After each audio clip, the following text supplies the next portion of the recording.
Welcome to the world of Dreamside Traveler.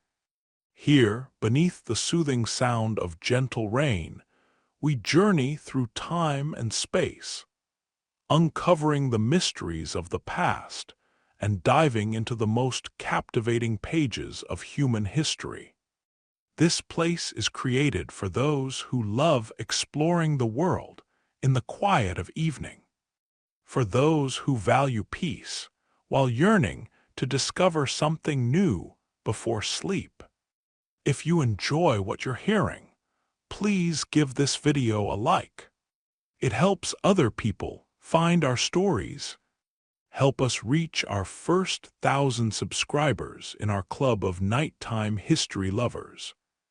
And the Dreamside Traveler channel will become your faithful guide to sleep.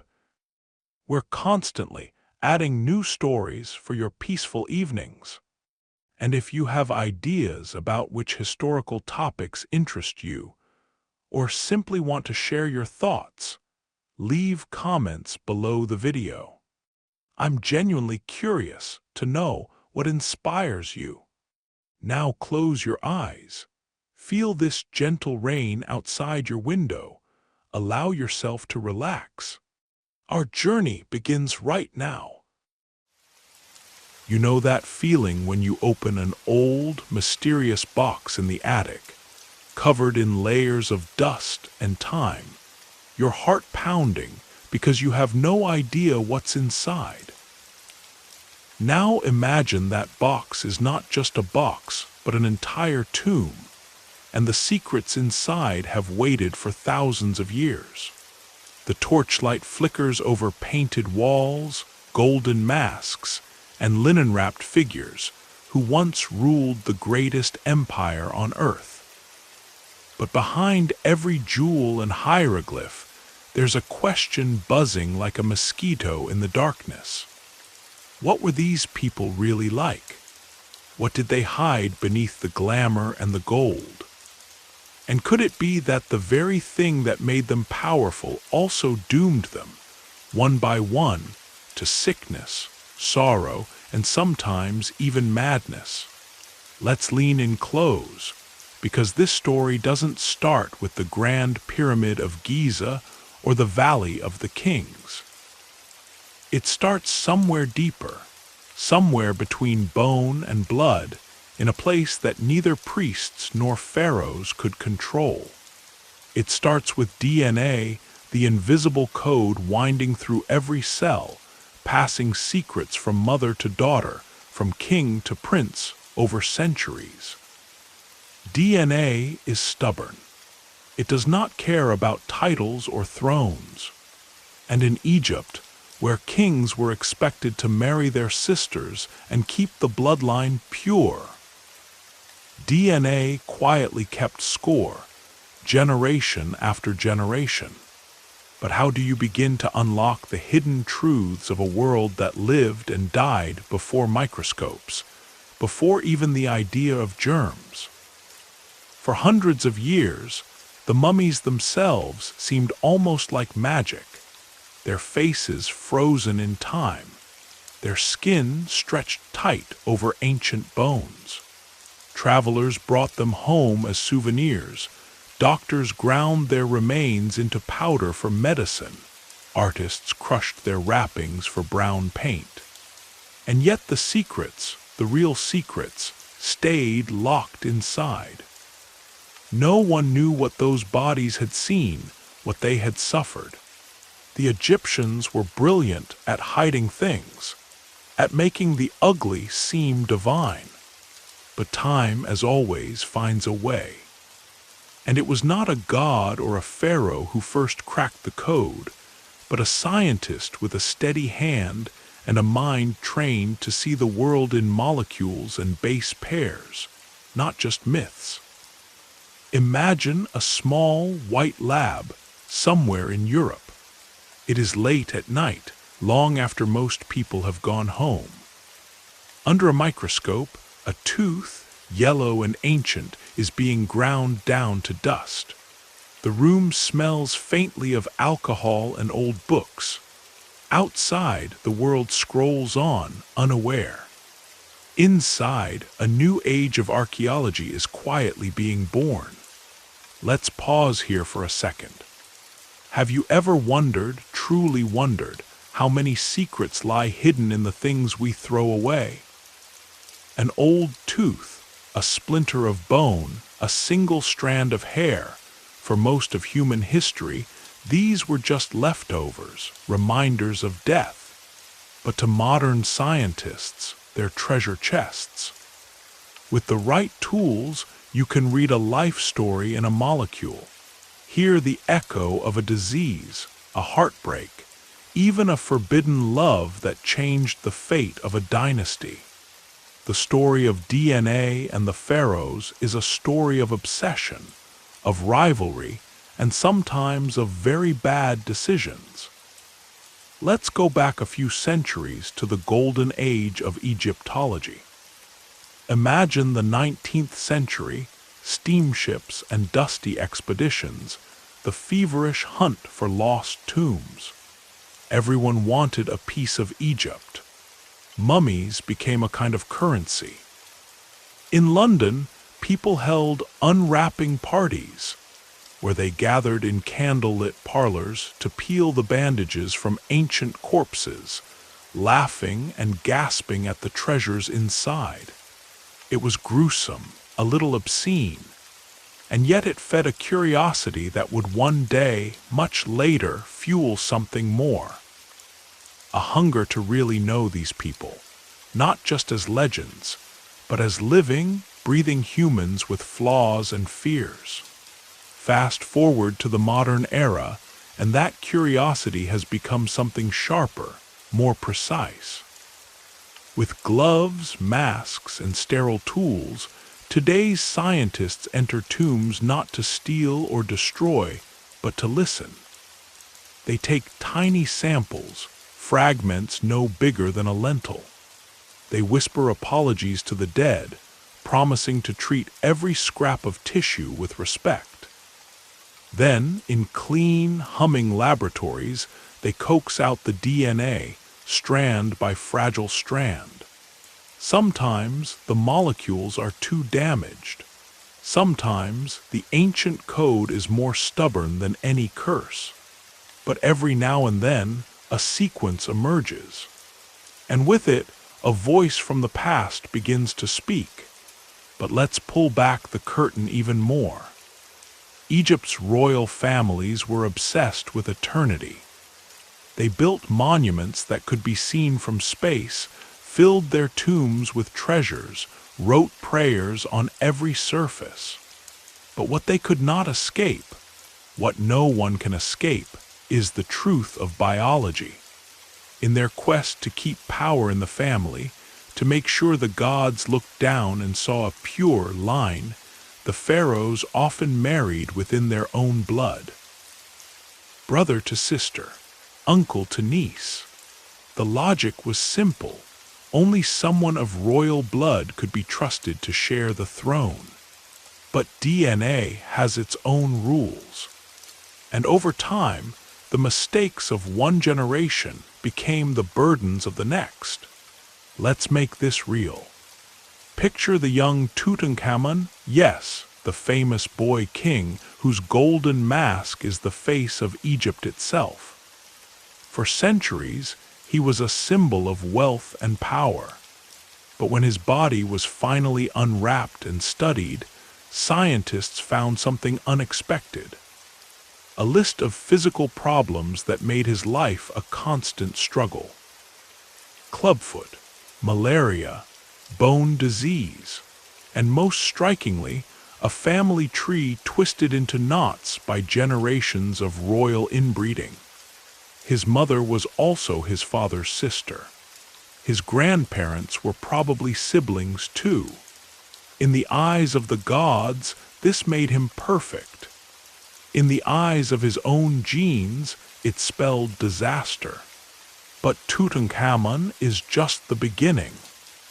His is the most famous case, but not the only one. The deeper scientists dig, The more stories they find, stories of kings who died young, of queens who could not bear children, of dynasties that crumbled not because of war, but because their bodies simply could not go on. And this is where the real drama lies. For every golden mask, there is a hidden cost. For every moment of glory, a moment of pain that no one could see, but that left its mark in the genes of a royal child, in the limp of a future king. And here's the thing, this isn't just about ancient Egypt. It's about all of us. DNA doesn't care about borders or crowns. Its rules are the same everywhere. But in Egypt, the consequences were written large, played out under the blazing sun, sealed in stone for eternity. Can you imagine the pressure? To be born into a world where everyone expects you to be a god, but your own body is falling apart from the inside. To stand in the throne room, wrapped in linen and gold, knowing that your bones ache and your legs won't carry you. To look around and see your cousins, your siblings, your own parents, all marked by the same legacy, the same mistakes. But let's not get lost in tragedy just yet. The story is richer than that. In the halls of the ancient palaces, there were whispers, rumors that some pharaohs tried to break the pattern. They married outside the family, brought in brides from far-off lands, hoping to outrun the ghosts in their blood. Sometimes it worked. Sometimes it didn't. The priests kept careful records, but time is a tricky thing.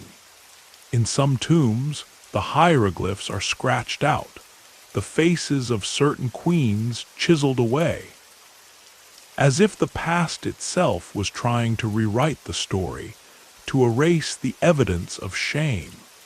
And still, the mummies endured. Wrapped and hidden, they waited for centuries, until the day came when their secrets would finally be told. Not by priests, not by poets, but by machines that hum in the dark, by scientists who stare at screens instead of stars. Here's something wild. The first real breakthrough in ancient DNA didn't even happen in Egypt. It came from a cave in the mountains of Italy, where a team managed to extract genetic material from a Neanderthal bone. The world gasped. If you could read the DNA of a Neanderthal, what about a pharaoh? Suddenly, every museum in Europe was buzzing with the possibility. Soon after, the first attempts were made, careful, almost reverent, as scientists inched their way into the hidden world of the royal tombs. Of course, it wasn't simple. Ancient DNA is fragile. Heat, humidity, time itself, all are enemies. In Egypt, where the air is dry and the sand relentless, some mummies kept their secrets better than others. But slowly, with patience and persistence, the scientists began to see patterns. In the DNA of the pharaohs, they found not only the evidence of royal incest, but also clues to old epidemics, injuries, and the silent shadow of hereditary disease. Think about this. In the back rooms of the Egyptian Museum in Cairo, there are shelves lined with human remains, each one a story waiting to be told. Some are wrapped in linen, others bare bone. All of them are waiting still for the questions only modern science can ask. Who were you? What did you look like? How did you live and how did you die? Imagine being the scientist who holds the tooth of a king in your gloved hand. You know that this tiny piece of enamel could change everything we know about an entire civilization. Your heart races. You grind it down, run it through the sequencer, wait for the results. Hours pass, the machine beeps, the code appears. And there, in a string of letters and numbers, is the truth. This king was not a god, not a myth, but a person. He limped. He coughed. He feared death just like anyone else. But what would you do, standing in that lab, reading the secrets of a dead king? Would you feel pride, awe, sadness, or something else entirely? Let me ask you, if you could know everything about your ancestors, would you want to? Or are some mysteries better left buried? And that really is the beginning of our story. The mummies, the secrets, the science, they are all pieces of the same puzzle. The more we learn, the more human the pharaohs become. Not gods, not monsters, but people caught in the web of their own history. Now let's step away from the silent museum halls and back into the heart of ancient Egypt, where every day was a battle between the living and the dead, between destiny and disease. The sun burns down on the Nile, pyramids glitter on the horizon, and deep below the sand, a secret war rages inside the royal bodies themselves. This part of the story isn't about grand temples or gold, but about something even more mysterious. The invisible drama that played out beneath every layer of linen. Picture the palace in its prime. Torches flare against painted columns. The air smells of lotus and incense. Courtiers glide past in linen robes, and somewhere behind it all, the king sits on his throne, a living god, worshipped by thousands. But what did it mean, really, to be a living god in a world where every choice echoed through bloodlines? The walls are covered with images of perfect kings, but inside the palace walls, not everything is as flawless as it seems.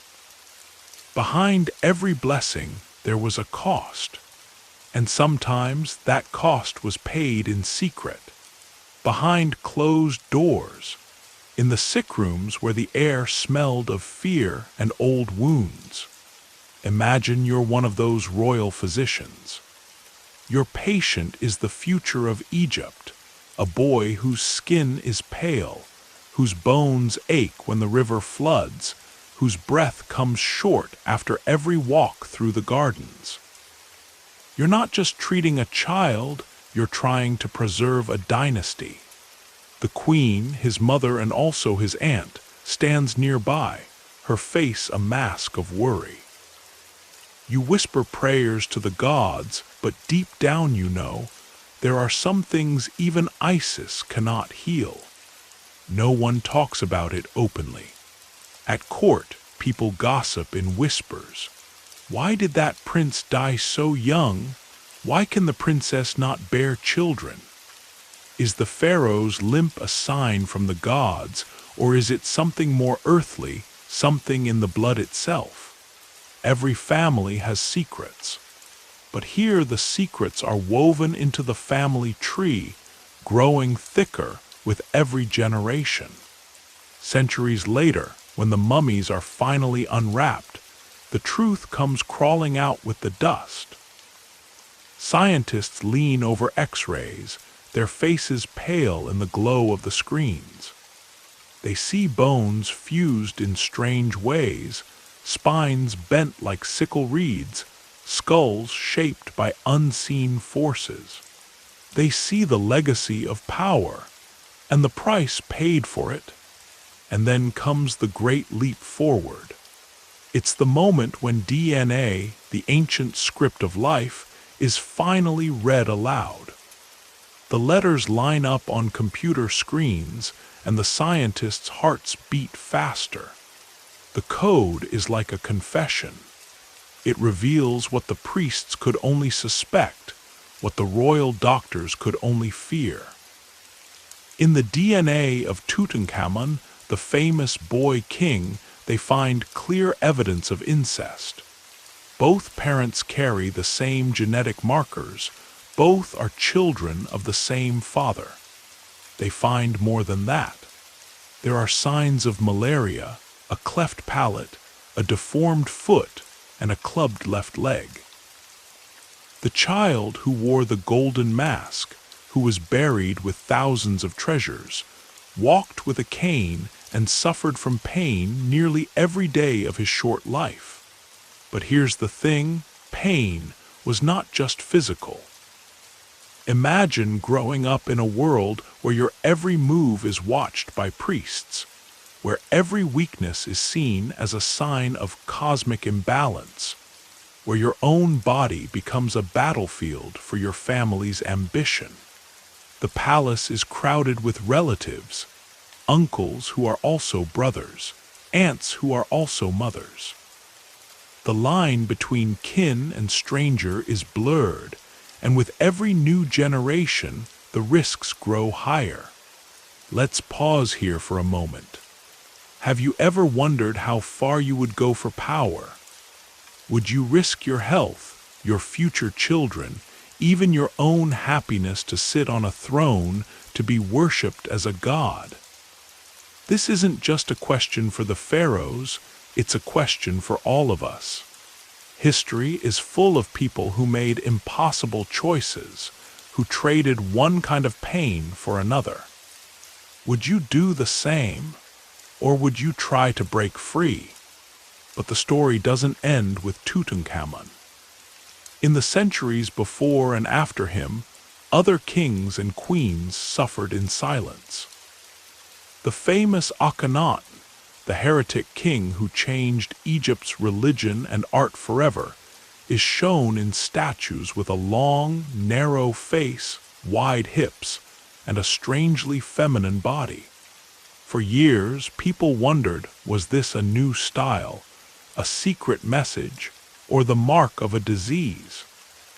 Some suggested he suffered from Marfan syndrome, a genetic disorder that affects connective tissue. Others saw in his appearance the echo of generations of intermarriage. Each new king carrying the burdens of those who came before.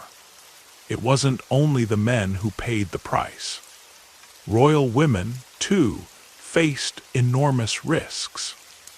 In ancient Egypt, a queen's main duty was to bear children, sons who could rule, daughters who could marry into other powerful families. But many of these women died young, either in childbirth or from infections that followed. The tombs are filled with statues of beautiful queens, but the mummies tell a different story. Women who were barely past childhood, their bones fragile, their bodies marked by endless pregnancies. Sometimes the scientists find evidence of heartbreak. A queen buried with tiny infants, children lost before they had a chance to live. The royal family, for all its wealth and power, was haunted by the same tragedies that still touch families today. The truth is, even the mightiest dynasty can be undone by something as small as a single mistake in a strand of DNA. The priests could offer prayers, the doctors could use honey and magic, but nothing could change what was written in the blood. When the scientists compared the genes of the royal mummies, they found patterns that would make any modern doctor shiver. Rare diseases appearing again and again, weaknesses passed from one king to the next, the silent echo of choices made long ago. And yet, for every story of pain, there is a story of resilience. The ancient Egyptians were nothing if not determined. They fought against fate with every tool they had: medicine, magic, even the building of tombs that would last forever. Sometimes they succeeded, sometimes they failed, but they never stopped trying to outwit the darkness that stalked their bloodlines. In modern labs, scientists talk about recombination and mutation, about the cruel lottery of genetics. But in the palace, centuries ago, it was just life, messy, unpredictable, sometimes glorious, and sometimes heartbreaking. The mummies don't just tell stories of suffering, they tell stories of endurance. Kings who ruled despite their pain, queens who outlived their husbands, children who were mourned, loved, remembered. And let's not forget, while the pharaohs struggled with their own secret burdens, the rest of Egypt watched from the shadows. Farmers, scribes, servants, and priests lived their own lives, sometimes touched by the drama at the palace, sometimes ignoring it entirely. To them, the king was a god, yes, but also a man, vulnerable and mortal. Rumors ran through the marketplaces and along the banks of the Nile. Did you hear? The prince walks with a limp. The queen is sick again. The gods must be angry, people whispered. Or maybe, just maybe, the royal blood is not as strong as it once was. It's easy to look back and judge. But in every age, people do what they must to survive, to protect what matters most. The pharaohs made their choices, for better or worse, and their descendants carried the weight. Today, with the tools of science, we can see the consequences in sharp, painful detail. But we can also see the courage, the willingness to go on, to face the sun each morning, to believe in a future that might be better. Sometimes, when you look at the golden mask of Tutankhamun, it's tempting to see only beauty, only perfection. But the real story is so much richer. Behind every artifact, every painted tomb, every carefully wrapped mummy, there is a life lived in the shadow of greatness and in the shadow of pain. The mummies waited for thousands of years, holding their secrets tight. Now, as the scientists read the code written in their bones, the truth finally comes alive. If you close your eyes and listen, maybe you can hear it. The soft scrape of linen across stone, the low murmur of prayers echoing down a darkened corridor, the shiver of wind through an ancient tomb. The story of Egypt's royal mummies doesn't end with kings and queens, or even with the heartbreak of inherited disease. Instead, it moves forward, not just through time, but into the dazzling, sterile light of a modern laboratory, where the past and the future meet in a single strand of DNA. Imagine a day unlike any other in the bustling city of Cairo. Cars honk, dust swirls, the call to prayer rises above the rooftops. In a hidden corner of the Egyptian Museum, a team of scientists gathers around a table. Spread before them, carefully unwrapped, is the tooth of a young pharaoh, tiny, yellowed, and utterly priceless. Around the room are photographs of the Valley of the Kings, maps dotted with red ink, and stacks of paper thick with notes. This isn't just an experiment. For the scientists, it's a chance to look history in the eye, to ask questions that have haunted humanity for generations. There's tension in the air. Everyone knows the stakes. If they succeed, they'll be able to answer questions that no one else has ever dared to ask. Who was the father of this king? Why did his children die so young? What silent storms raged through his blood? The scientists work with surgical precision. Gloves snap, pipettes click, and the tiny fragment of tooth disappears into a whirl of machines.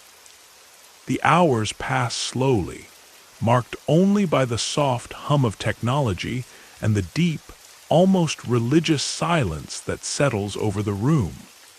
And then, at last, the results appear. It's a jumble of letters at first, a secret code written in the alphabet of life. But to those who know how to read it, it's a revelation. The DNA confirms what the ancient gossipers once whispered in the bazaars.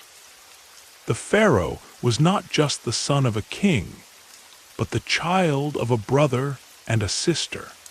And the DNA holds more: the signatures of disease, the traces of struggle, the memory of every heartbreak written quietly in the double helix.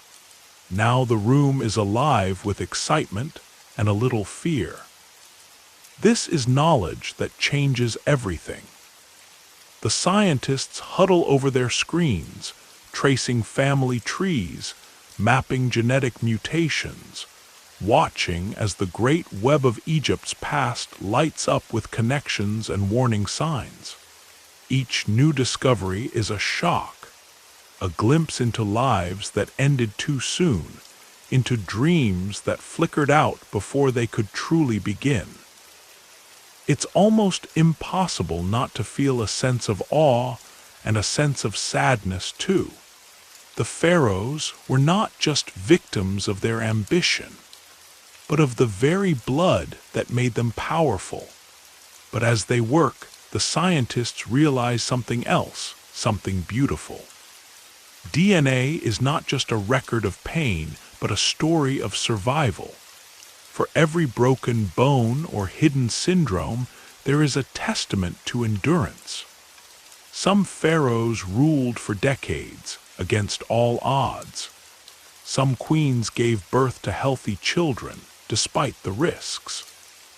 The royal family survived again and again, through revolutions, invasions, plagues, and their own genetic shadows. Let's take a closer look at one of these stories. There is the mummy of a king, discovered in a secret chamber, his body so well preserved that the lines of his face are still visible. Lips pressed together as if guarding one last secret. His DNA reveals that he suffered from a rare bone disorder, a condition that would have made every movement painful, every step a struggle. And yet, his reign was long and, by many accounts, prosperous. He led armies, oversaw building projects, and was worshipped by his people as a living god. How did he do it? How did he hide his pain from a world that expected perfection? The answer, perhaps, is in the way his story has been told and retold, in every scar and wrinkle, in the stubborn determination that still clings to his bones. Or consider the mummy of a princess, her skeleton small and delicate, buried with hundreds of tiny amulets meant to protect her in the afterlife. Her DNA tells a story of endless risk. She was the child of close relatives, born into a world that asked everything and gave nothing in return. And yet, in her tomb, the carvings show a girl playing with a kitten, laughing beside her sisters, dancing at festivals. Even in a life cut short, there is joy. There is hope. There is a reminder that the people of the past were not so different from us. It's easy to think of history as just a collection of names and dates, but DNA shows us something richer. A tapestry woven from love and fear, from sacrifice and survival. The royal mummies are not just curiosities, not just cautionary tales. They are a mirror, showing us both the darkness and the light that lives inside every family, every nation, every one of us.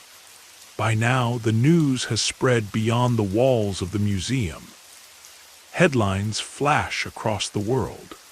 The secrets of the pharaohs revealed, royal incest exposed by modern science. For a moment, Everyone is talking about Egypt, about DNA, about the hidden costs of power. But as the excitement fades, what remains is something deeper, a kind of respect, even a sense of kinship. The mummies, once silent and mysterious, have become almost familiar. We see ourselves in their struggles, their ambitions, their mistakes. Let's not forget, the story of ancient DNA is still being written. Every year, new technologies make it possible to ask bigger, stranger questions. Could the same analysis be done on the mummies of other ancient dynasties? The Inca, the Chinese emperors, the lost kings of Europe. Could it show us the real faces of history, unmasking the myths and revealing the truth in all its beauty and pain? The possibilities are endless, limited only by imagination and ethics. But there is a warning here, too.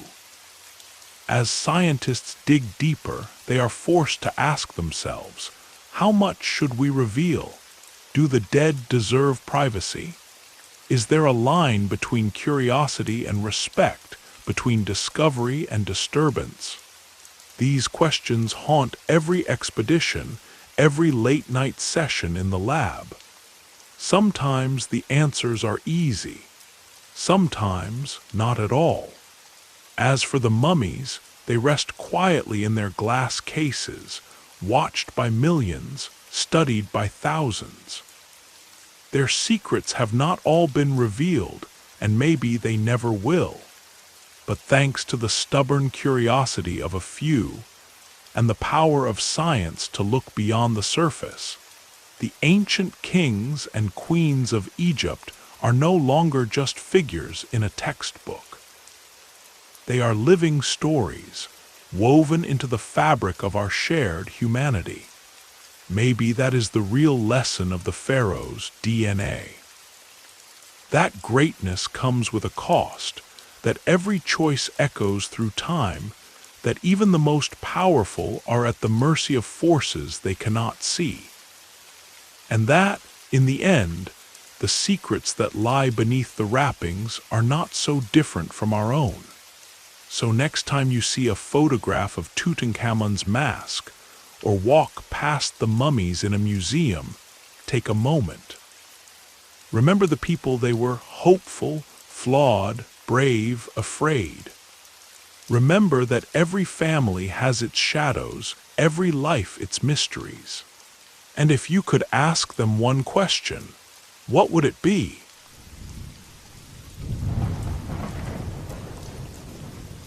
If you ever wondered what it feels like to walk into a place where time itself seems to hold its breath, imagine a modern genetics laboratory late at night. The windows are streaked with rain, the air smells faintly of chemicals and metal, and the only sound is the gentle hum of machines that never sleep. This is not the world of ancient Egypt, no golden masks or desert winds here, but it's where the real magic happens now. This is where the secrets of the mummies are unwrapped, not with knives and hammers, but with patience, precision, and a technology that can read the very script of life. It all starts with a single question. How do you get the story out of a mummy, a story that's been locked away for thousands of years? For most of history, the answer was brute force, breaking open sarcophagi, peeling away bandages, hoping for a glimpse of something the tomb robbers missed. But science has changed. Now, the best detectives don't want to destroy anything. They want to ask politely, to listen carefully, to take just enough to learn everything and leave the rest untouched. Imagine you're standing in the conservation room of the Egyptian Museum. On the table before you lies a mummy, not a king, not a queen, but perhaps a high priest or a noblewoman whose name was lost to time. The linen wrappings are yellow with age. The face is hidden, but the hands are folded peacefully across the chest. You're not here to wake the dead, just to borrow a tiny piece of the past. The first step is choosing the right sample. Teeth are best hard as stone, protected from the heat and humidity of the tomb, hiding traces of blood and marrow deep inside. Sometimes a sliver of bone will do, or a bit of soft tissue that survived against all odds. With gloved hands, the scientist selects a tooth, as small and unremarkable as a pebble on a riverbank. But inside, a miracle waits. Have you ever held something in your hand and realized you were holding the entire history of a person, compressed into a single point? That's what it feels like in this moment. The scientist places the tooth in a sterile bag, labels it with a string of numbers and letters, and carries it, almost reverently, to a separate room. Here, every surface is wiped clean. The air is filtered to remove dust, spores, even the stray breath of a careless technician. Contamination is the enemy. Even a single speck of modern DNA could ruin everything. Next comes the extraction. The tooth is ground into powder, slowly, carefully. There's a rhythm to it, almost a music. The powder is mixed with special chemicals that dissolve everything but the DNA. The process is ancient in spirit, if not in method alchemy for the modern age. Sometimes it works. Sometimes it doesn't. The scientists are used to disappointment. Most ancient DNA has been broken apart by time, shattered into fragments too small to read. But sometimes, just sometimes, a few threads survive enough to begin. Now let's step inside the sequencer. This machine is the heart of the operation, the real detective.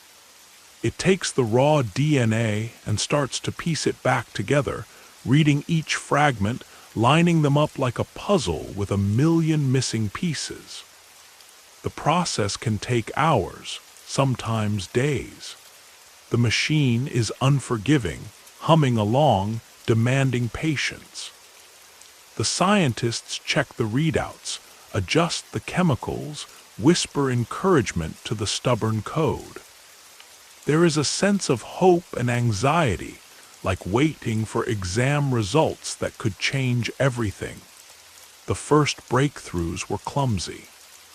In the early days, contamination was everywhere, from the skin of the scientists, from the dust in the air, even from the gloves themselves.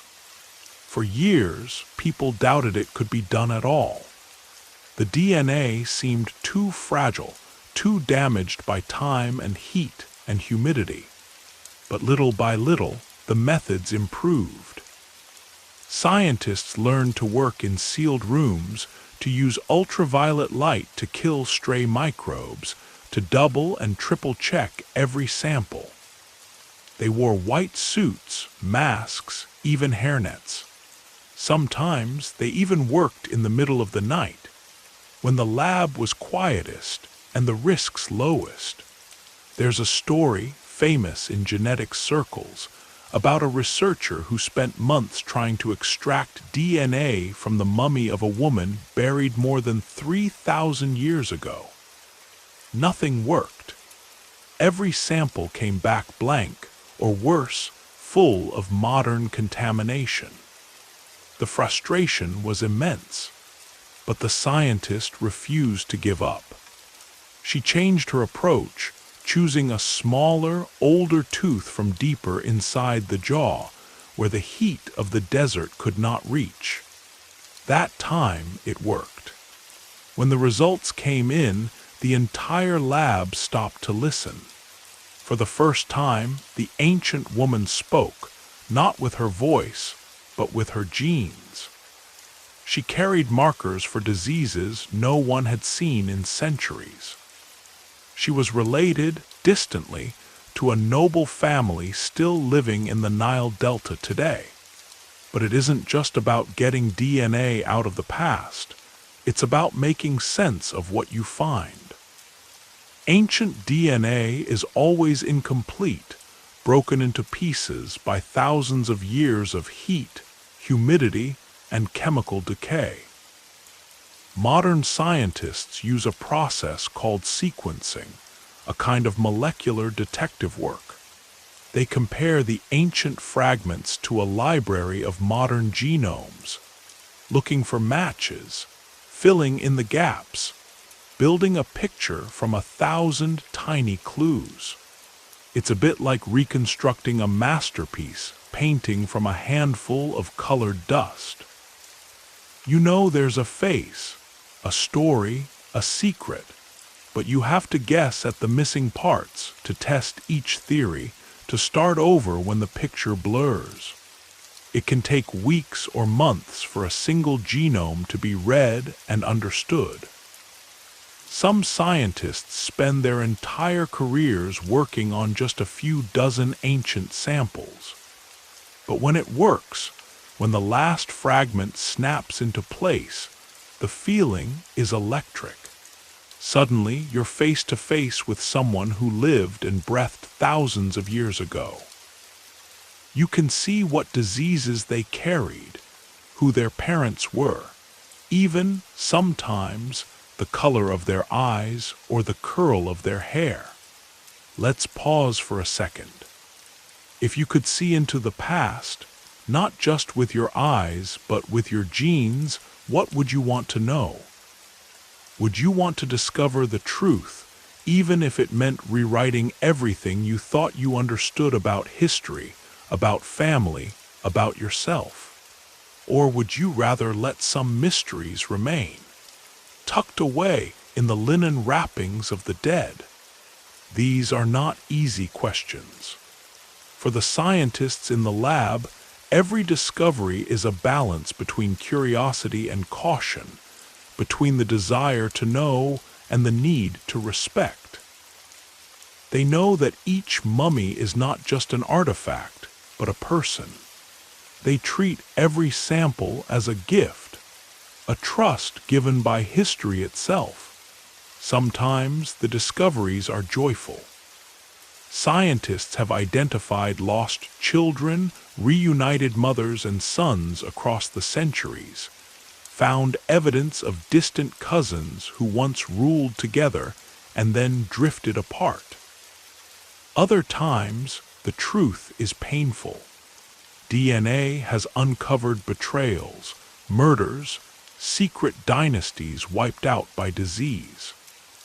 There are moments in the lab when the air seems to freeze, when everyone realizes that the data on the screen is not just science. It's a confession, a last message from the world of the dead. This is how science unwraps a mummy today. Not with violence, not with destruction, but with the quiet power of patience and technology. Every tooth, every bone, every fragile fragment is a doorway into a story waiting to be told. And the more we learn, the more we realize how much remains hidden, how many secrets still linger in the dust. If you've ever watched detectives on TV, hunched over clues in a dimly lit room, then you already know a little about what happens next in the world of DNA detectives. But real science isn't as tidy as a television drama, and ancient DNA work is not just a puzzle. It's a race against time, chance, and sometimes even against your own doubt. The laboratory is still, but in every beeping machine and every silent pipette, there is a kind of tension, a sense that something huge is about to be revealed. Let's step further inside the lab, deeper into the drama that comes with extracting secrets from the dead. It's midnight, or maybe even later, but the researchers are wide awake. Time stops mattering when you are on the edge of discovery. The air hums with quiet energy. One scientist, a young woman with dark hair tied back, watches as a sequencer finishes its run. For hours she's been waiting, hardly daring to hope. The machine spits out data, long, seemingly random strings of letters A, T, C, and G, the alphabet of life. On a good night, those letters arrange themselves into meaning. On a bad night, it's just static, gaps where history has slipped away for good. The hardest part isn't the waiting. It's the fear that something as small as a fingerprint could destroy years of work. Ancient DNA is fragile, think of it as a faded photograph, torn and stained by centuries underground. The tiniest contaminant, a flake of your own skin or a stray hair, and suddenly you're seeing yourself in the past, not the person you're searching for. That's why everything is done in duplicate, triplicate, sometimes more. New gloves for every sample. Masks, gowns, even the air is filtered and tested. Every control is checked, and every result is questioned. The scientists trust each other, but they never trust the results until they can prove them again and again. It's exhausting work, but every scientist who steps into this world knows what's at stake. They aren't just solving a mystery for its own sake. They are speaking for those who can no longer speak, giving a voice to the dead through molecules and math. Imagine working for months on a single tooth, only to realize the DNA is too damaged, the signal too weak. You start over. You try again. The work is slow, but the potential payoff is enormous. Some scientists spend entire careers just chasing one royal lineage, one lost dynasty, one question that keeps them awake at night. One evening, the team gets a message. A shipment has arrived, not from Egypt this time, but from a museum in Europe. It's a finger bone, barely bigger than a coffee bean, wrapped carefully in sterile foil. There's a buzz in the air.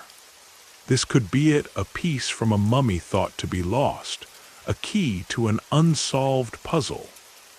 The team gathers almost in silence as the sample is unpacked. Gloves are snapped on.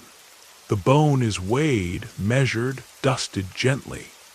Every step is filmed, logged, and watched by another scientist, just to make sure nothing goes wrong. The extraction begins. The bone is drilled, the powder collected, and the chemical dance begins again, lysis buffer, proteinase, heat, then spin after spin in a cold centrifuge. The liquid is almost invisible. It could be water. But inside are the shattered remnants of a life, coiled up in the double helix. The scientist whispers to herself, "Come on, just a little." It's not a prayer, but it might as well be. While the machines work, the researchers drink coffee, tell stories, and share their theories. Who was this person? Why was their body so well preserved? Was this really the Pharaoh's cousin, or just another noble whose name was lost in the sand? These conversations drift through the night, a kind of ritual. Sometimes there are arguments, sometimes laughter, always a sense of awe at the stubbornness of time. Finally, the sequencing run finishes. The results come in waves, each one a little clearer than the last. The first runs are always a mess, noise, gaps, errors from broken strands. But modern software is relentless. Algorithms hunt for overlaps, match fragments to reference genomes, pull order from chaos. The picture sharpens, like fog lifting from the Nile at dawn. And there it is, a signature unique to the ancient world. The DNA is old, but it's real. It carries mutations seen in only a handful of mummies. The scientist's heart races. This isn't just another sample. It's a person coming into focus after thousands of years in the dark. What happens next is the real magic. The geneticists call on other scientists, anthropologists, historians, even forensic artists. Together, they build a portrait from the inside out. The DNA reveals sex, likely age, even clues to hair and skin color. If they're lucky, they find markers for known diseases, malaria, tuberculosis, rare syndromes passed down through royal lines. Sometimes the DNA carries a story even more personal. One sample revealed a child who suffered from a vitamin deficiency so severe that it shaped their bones and teeth. The researchers see the patterns in the genes, but then they see them again, years later, in the X-rays taken in a different country. Suddenly, two separate investigations, two lives once thought unrelated, are joined by a thread of molecules. But every discovery comes with a new set of questions. The past is slippery. Genes are only part of the story. Context matters. The team compares their findings to the old records, papyrus scrolls, temple carvings, the faded writings of early archaeologists. Sometimes the DNA confirms what history suggests, that two mummies are siblings, that a king really did die young from a genetic disease. Other times, it overturns centuries of certainty. A mummy thought to be a great queen turns out to be a teenage boy. A body labeled unknown shares DNA with a line of priests, not royalty. The truth, as always, is stranger and more tangled than anyone expected. And then there are the technical challenges, the parts of the work that no one sees in movies. Ancient DNA is almost always broken, its code snapped into thousands of pieces by heat, humidity, and the natural breakdown of chemicals over time. In Egypt, where the air is dry but the tombs are often robbed or damaged, this is even worse. Bacteria, fungi, even the embalming resins themselves can ruin the DNA. The researchers must develop new techniques, using enzymes to stitch together tiny fragments, inventing capture probes to fish out the right sequences from a sea of contamination. They run controls, cross-check everything, and publish only when they're sure. It's hard to describe the feeling when it all works, when, after months or years, the data comes together into something no one has seen before. The researchers shout, laugh, sometimes cry. Some just sit in silence, staring at the results, overwhelmed by the weight of what they've found. There are hugs, high fives, the kind of joy that can only come after relentless effort and a dozen failures. For a moment, the lab is the center of the universe. And yet, every victory is tinged with humility. These scientists know they're standing on the shoulders of everyone who came before. From the embalmers who wrapped the bodies in linen to the archaeologists who risked their lives to find the tombs, to the early geneticists who tried and failed again and again, to read the code of the ancients. There is a kind of gratitude in the air, a sense that the past is not just a place to dig for secrets, but a gift to be honored. Let's zoom out for a second. While all this is happening in one lab, hundreds of others around the world are working on their own ancient mysteries, sequencing the genomes of pharaohs, commoners, even animals that lived in the Nile Valley. Every new breakthrough opens another door. One team in Germany uses a technique called shotgun sequencing, blasting ancient DNA into millions of pieces, and then rebuilding it using supercomputers. Another lab in the United States tries single-cell sequencing, pulling out genetic material from one cell at a time, hunting for rare mutations that might explain a dynasty's collapse. There's a kind of quiet competition between these teams, a race to see who can unlock the next big secret.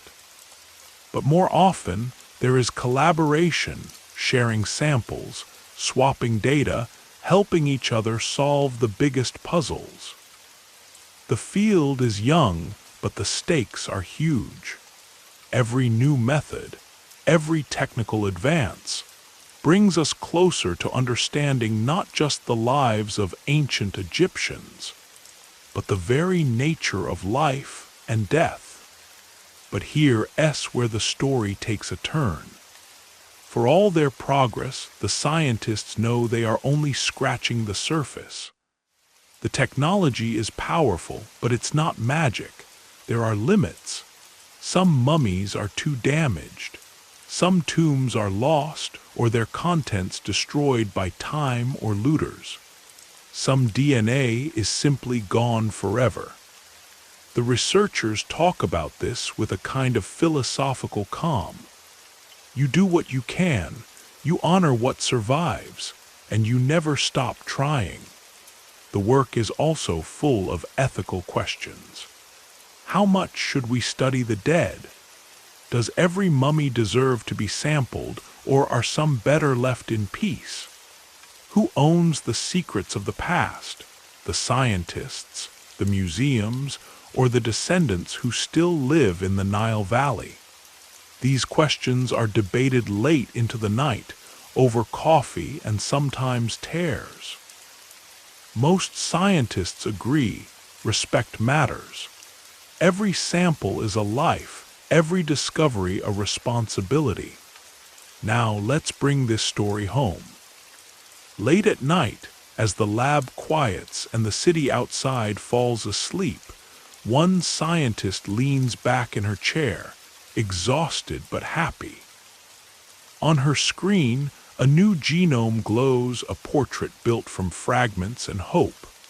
She closes her eyes for a moment and thinks of the person who once lived, loved, feared, and dreamed beneath the desert sun.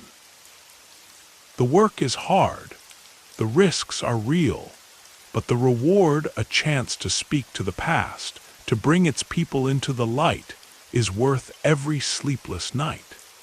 By now, you can almost feel the weight of ancient history pressing in around the scientists.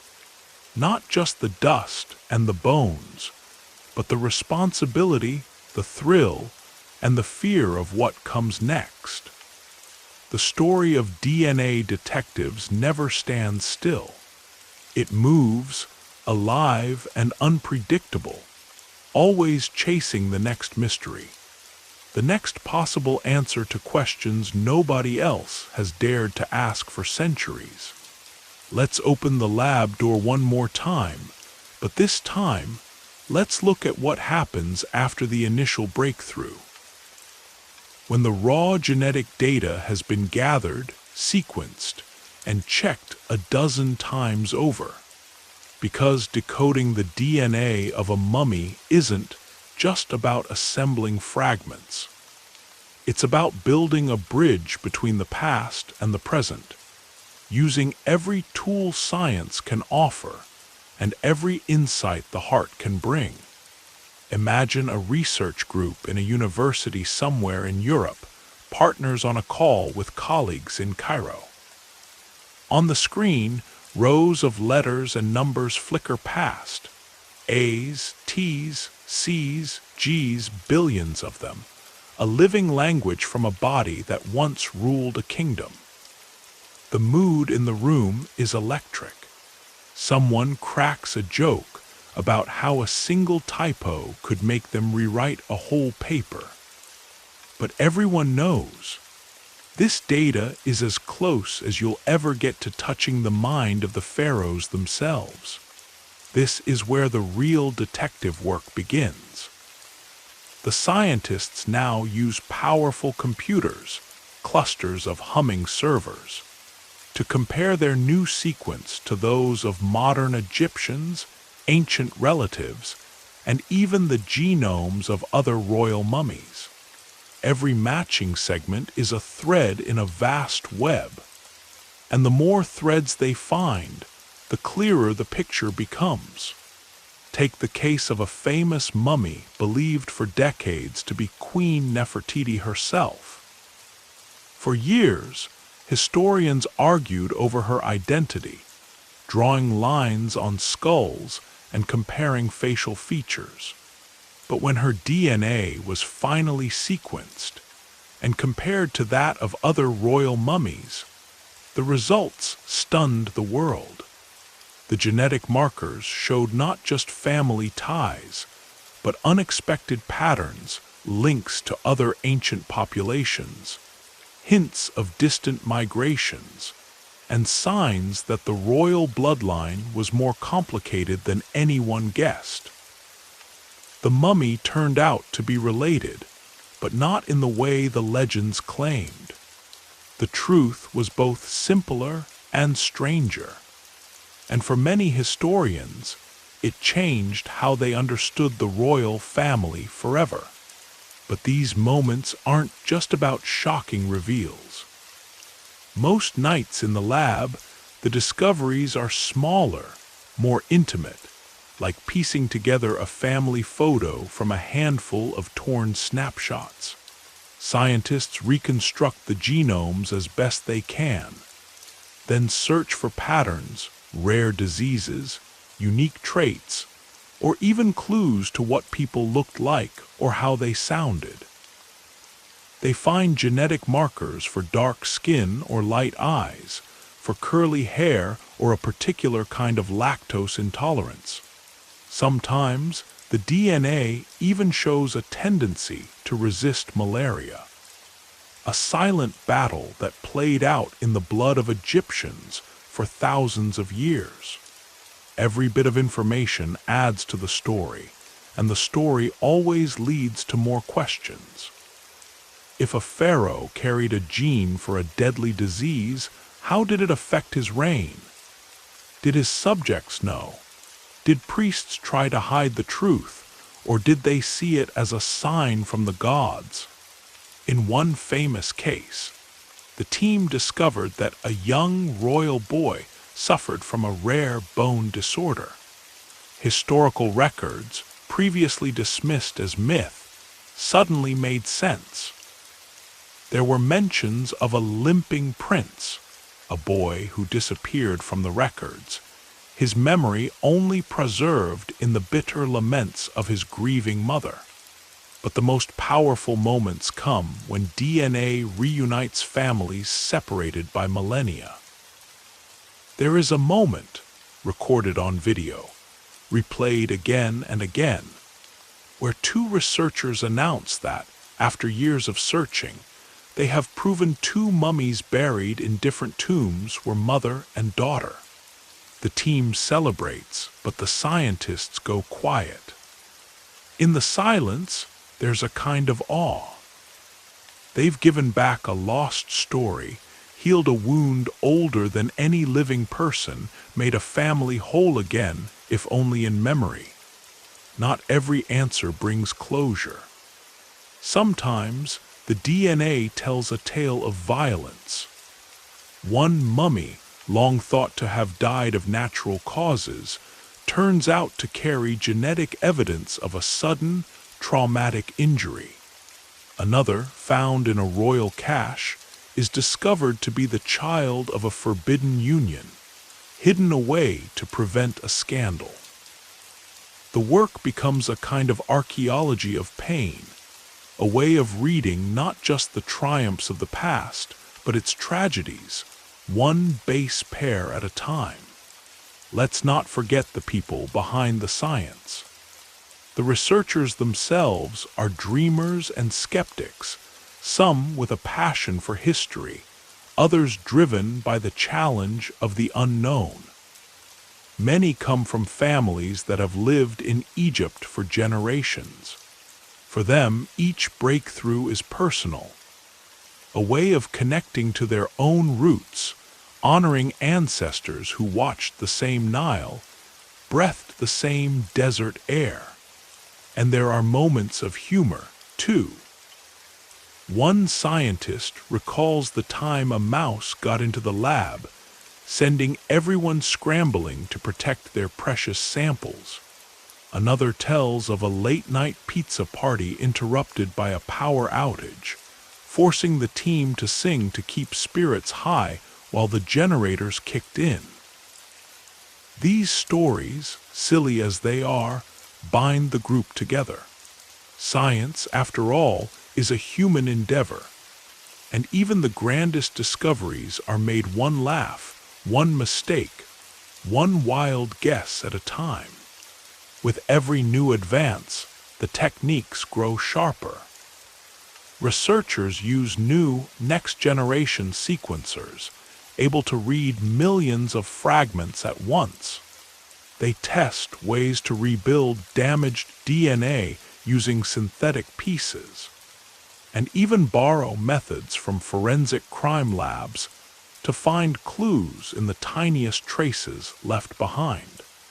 In one remarkable case, a team manages to pull mitochondrial DNA passed down only by mothers, from a sample so old and dry it crumbled to dust at the touch. Against all odds, the sequence matches another mummy from a nearby tomb, proving a family connection that had been doubted for centuries. And the work isn't finished when the results are published.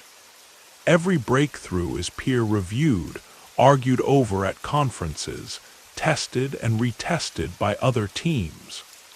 Sometimes, a discovery is challenged or even disproven by new data. But that's the beauty of science. The search never really ends. Each answer is just the beginning of a new question, a new search for meaning in the tangled web of the past. Now, let's turn back to you for a moment. If you could walk through this lab, surrounded by the hum of computers and the quiet concentration of the scientists, what would you want to ask them? Would you want to know the secrets of a famous king? Or would you look for the story of a forgotten servant, a child who never ruled but whose blood still carries echoes of a world long gone? And what do you think the mummies themselves would say if they could see all this? Would they be amazed, proud, or would they wish, perhaps, for a little more privacy, a little less scrutiny, as their lives are unwrapped cell by cell? These are questions with no easy answers, but maybe that's what makes the work so powerful. The DNA of the mummies is not just a code to be cracked, it's a story to be honored, a reminder that history is made of real people, not just kings and conquests. With every new breakthrough, the scientists bring us a little closer to understanding our shared past, and a little closer to the humanity that connects us all.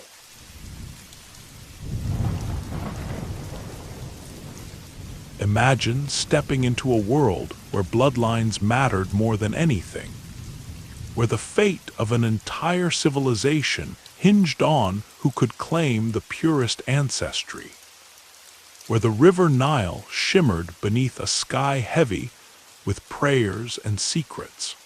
This was ancient Egypt, a land obsessed not just with eternity, but with family, or rather, with keeping family tightly bound, in ways that might seem impossible, even shocking to us today.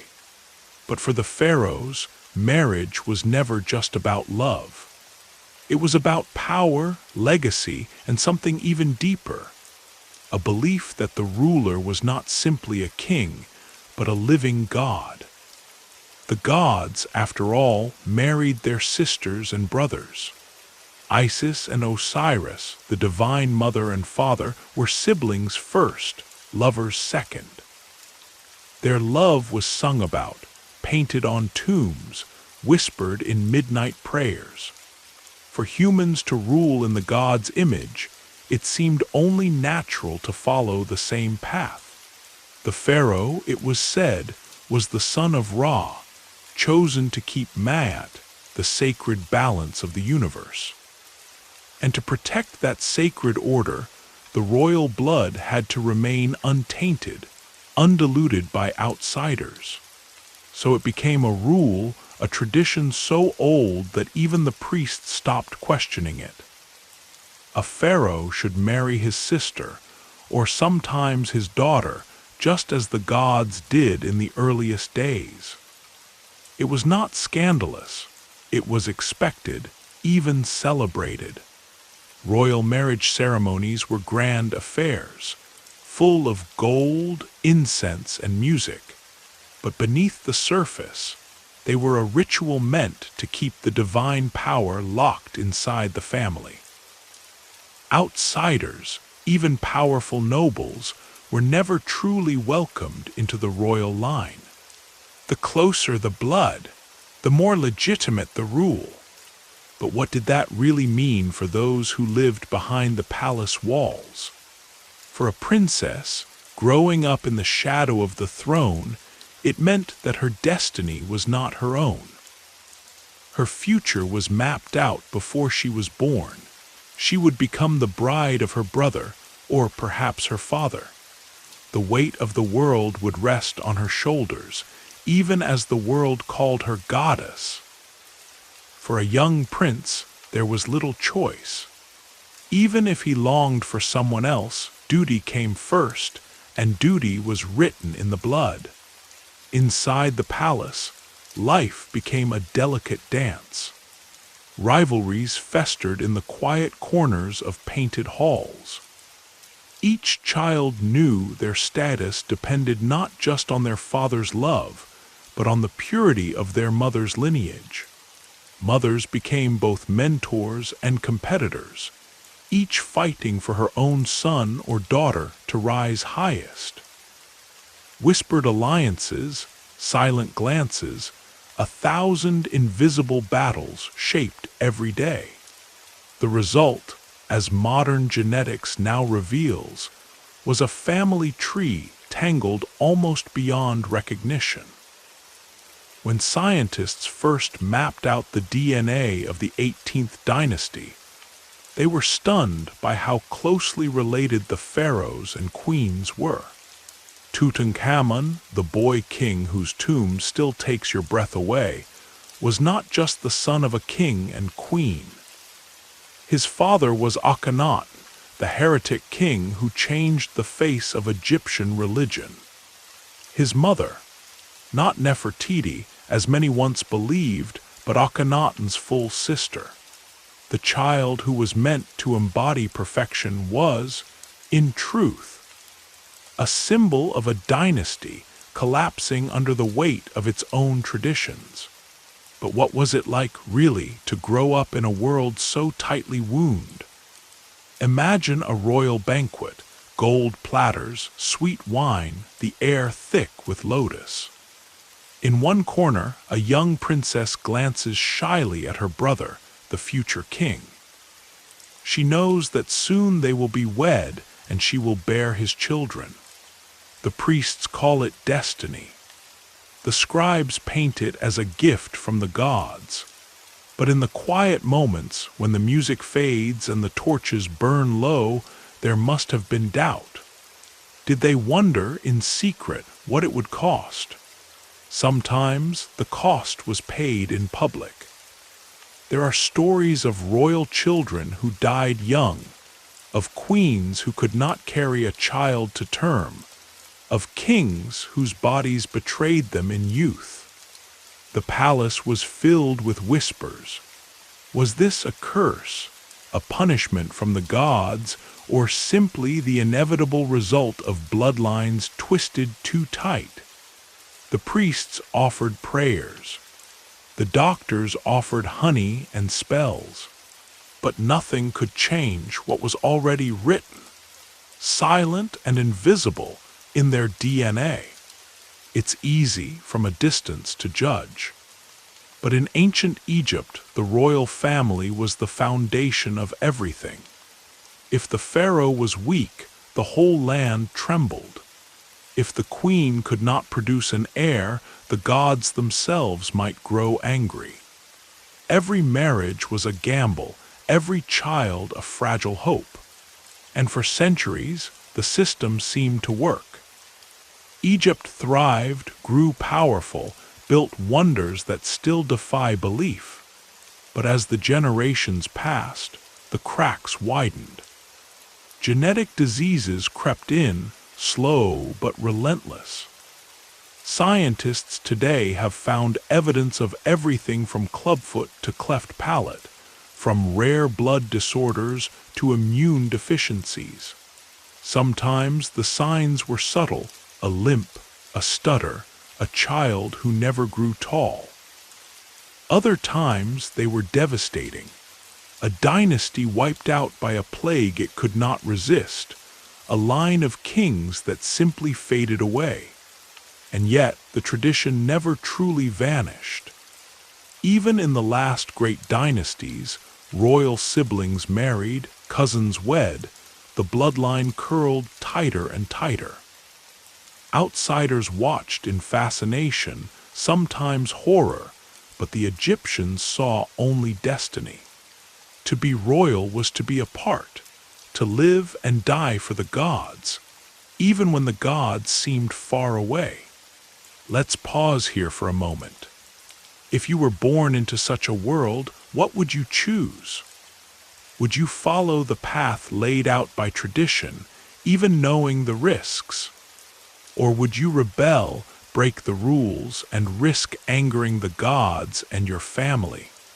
History rarely gives easy answers, but every pharaoh, every princess, faced that choice in one form or another. Their stories are written in the stones of their tombs, and now in the spirals of their DNA. But the real tragedy and beauty of the royal bloodline is not just in its flaws, but in its resilience. For every king who suffered, there was one who thrived, who led armies, built cities, defied the odds. For every doomed princess, another became a queen, powerful and wise, remembered in song and story. The Egyptian dynasty lasted for thousands of years, a testament to human will, even in the face of nature's quiet rebellion. Today, as scientists piece together the genetic puzzles of the past, we see the pharaohs not just as gods or monsters, but as people as fragile, hopeful, and fallible as any of us. Their choices shaped a civilization, for better or worse, and their secrets, once whispered in palace shadows, now speak in the language of genes, echoing through time with every new discovery. Step deeper now into the quiet shadows of Egypt's royal palaces, where marble floors echo with secret footsteps, and the flicker of oil lamps glints off golden jewelry and nervous eyes. In this world, blood is thicker than water, but sometimes it is also heavier than stone. The line between family and fate blurs, and every celebration carries an undercurrent of tension. Here, the ancient rule of royal incest is not just a custom, but a living, breathing force, shaping every moment, every relationship, every hope and fear for centuries. Let's begin in the private chambers of a young princess. Her childhood is surrounded by ritual daily baths with sacred oils, lessons in the sacred texts, the careful weaving of her hair into elaborate braids. She grows up hearing tales of the gods, Osiris and Isis, brother and sister, forever entwined in both love and duty. These stories are not just bedtime tales, but lessons about her own destiny. She is told from the beginning that her life is not truly her own. It is woven into the tapestry of the dynasty. Her brother is not just her playmate, he is her future. Their bond is sacred, watched over by priests, interpreted in omens, and recited in the language of eternity. The day she is betrothed to her brother, the palace celebrates with music, incense, and feasts. The people rejoice because the divine bloodline will remain unbroken. The priests bless the union, and the scribes record it in scrolls and on the temple walls, so that 1,000 years from now, all will know the dynasty kept faith with the gods. But behind her eyes, in the moments when the celebration grows quiet, the princess wonders what her life might have been if she had been born into a different family. She is both cherished and trapped, worshipped and invisible. Her world is a palace, but it is also a prison. Now look at her brother, the young prince, dressed in linen and gold, weighed down not just by jewels but by expectations. He has been raised to believe that his blood makes him sacred, the bridge between heaven and earth. He must be strong, wise, perfect, but he is only human. He dreams of freedom, of running through the streets outside the palace, of loving whom he chooses.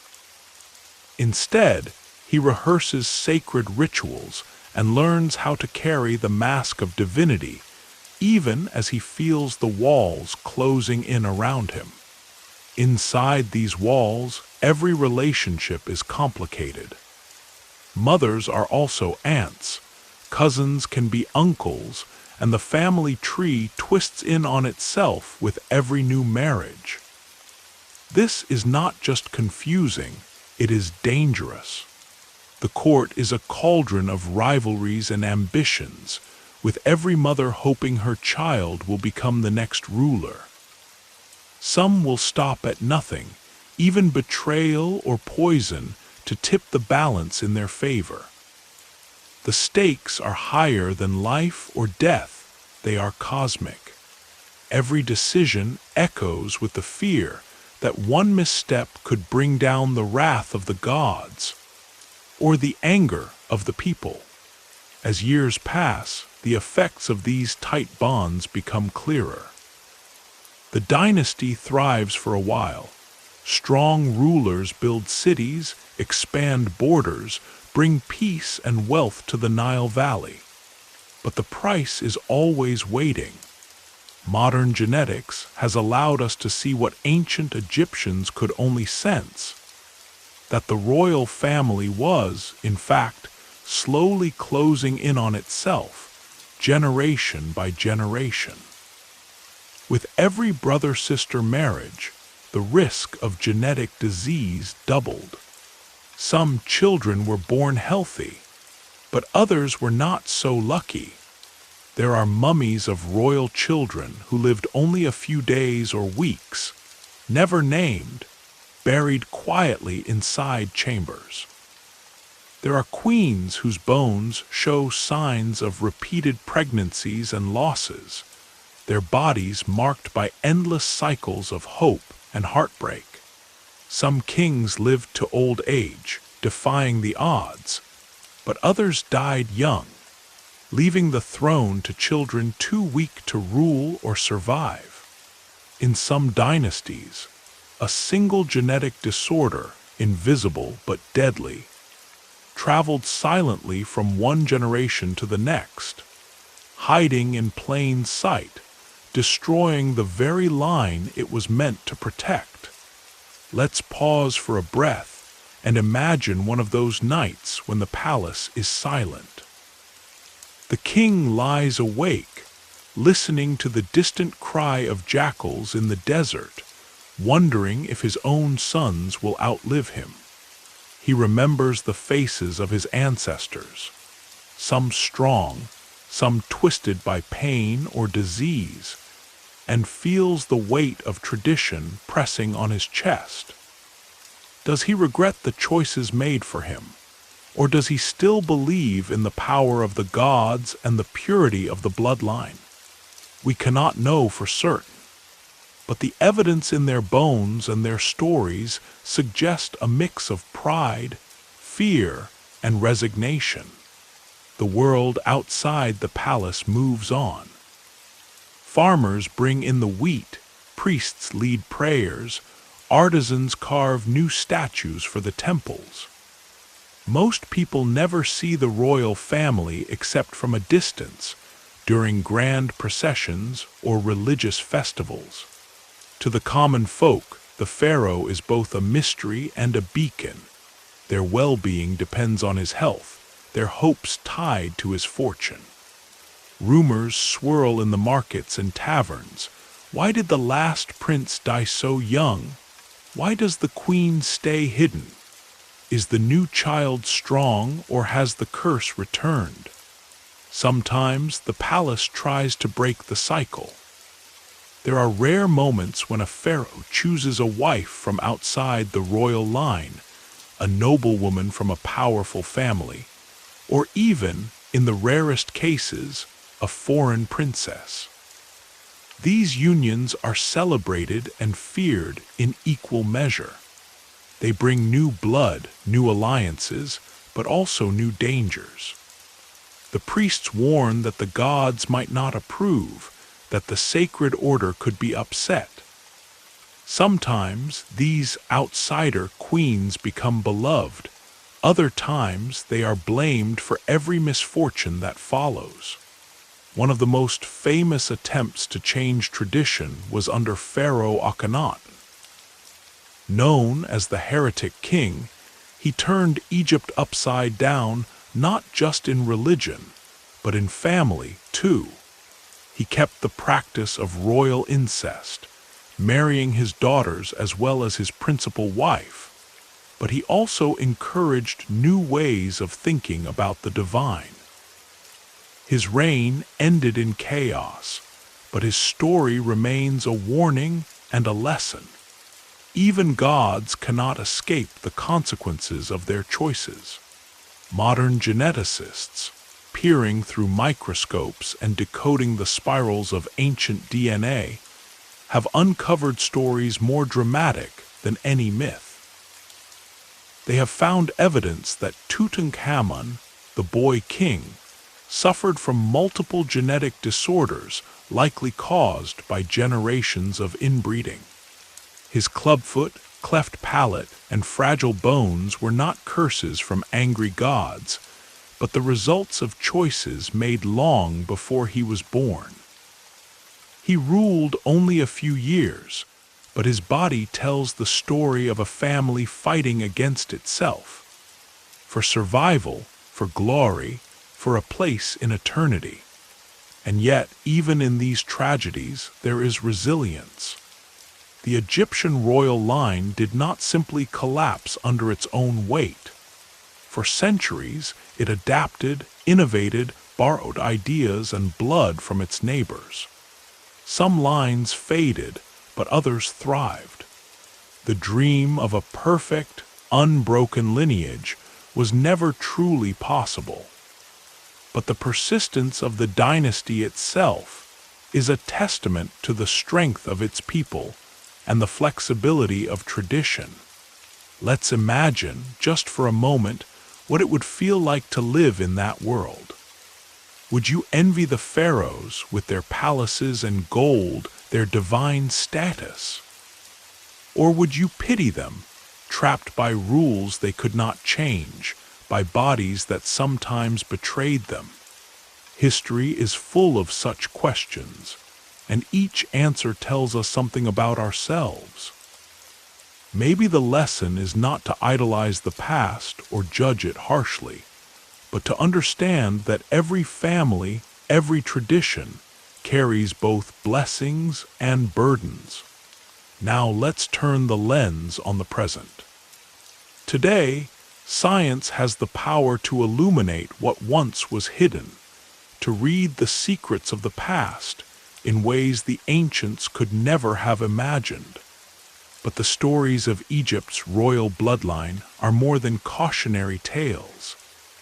They are also stories of human ambition, of the struggle to hold on to power, of love and loyalty, of dreams that refuse to die even in the face of impossible odds.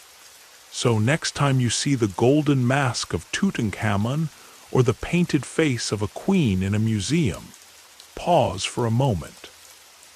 Remember the lives lived behind those eyes, lives shaped by destiny, by tradition, by choices made in hope and fear. And ask yourself, what would you have done, born into the heart of a dynasty, with the weight of the world in your blood? Let's take you now behind the myths and rituals, even further, into the echoing heart of Egypt's royal dynasties, where the weight of blood becomes almost unbearable. Imagine a line of faces in a painted corridor, each staring out from eternity, each marked by a mixture of pride, anxiety, and a strange, fragile hope. The story of incest among the pharaohs isn't just a chapter in a history book. It's a living web, sticky with secrets, ambitions, and generations of silent suffering. Picture the moment a royal child is born. The palace holds its breath. Midwives, priests, and scribes gather in hushed anticipation. If the baby is healthy, the gods are praised. If the child is weak or deformed, the whispers begin almost at once. Maybe it's a punishment, some say, or a sign that the ancestors are displeased. But deep down, the truth is older and less forgiving. A truth encoded in the tangled chromosomes of the dynasty itself. Now let's walk through a year in the palace, following not just one ruler but a family. Imagine the festivals, the marriages, the deaths. Every milestone is both a blessing and a risk. A new queen is celebrated. Her father is also her uncle, her mother perhaps her cousin. The priests recite the names of the gods, the people cheer in the streets. But in the inner rooms, a different kind of prayer is whispered. May this union bring health, may this child live. The pressures on royal children are almost unimaginable. The smallest sign of weakness, a cough, a limp, a fever, is met with fear and frantic rituals. Doctors and magicians are called, every amulet and herb tried. Behind every smile is a calculation. Who is truly healthy? Who will survive long enough to become heir? Who might be hidden away, their existence erased from the records, so that the image of divine perfection can endure just a little longer? Modern science, with all its precision and cold light, now allows us to see the ghostly traces of these hidden stories. Scientists studying ancient royal DNA have identified not only obvious genetic disorders, but also the subtler markers of immune problems, metabolic issues, even rare neurological conditions that must have shaped the lives of these so-called living gods. You can almost sense the struggle. a young prince, propped up on cushions during ceremonies, smiling bravely while his bones ache. A queen whose pregnancies end in heartbreak again and again. A family portrait where the strongest faces hide the deepest wounds. And what about the moments when the dynasty is at its most fragile, when a king dies young, when succession is uncertain, when rival branches of the family vie for power? In these years, the risks of incest aren't just biological. They become political dynamite.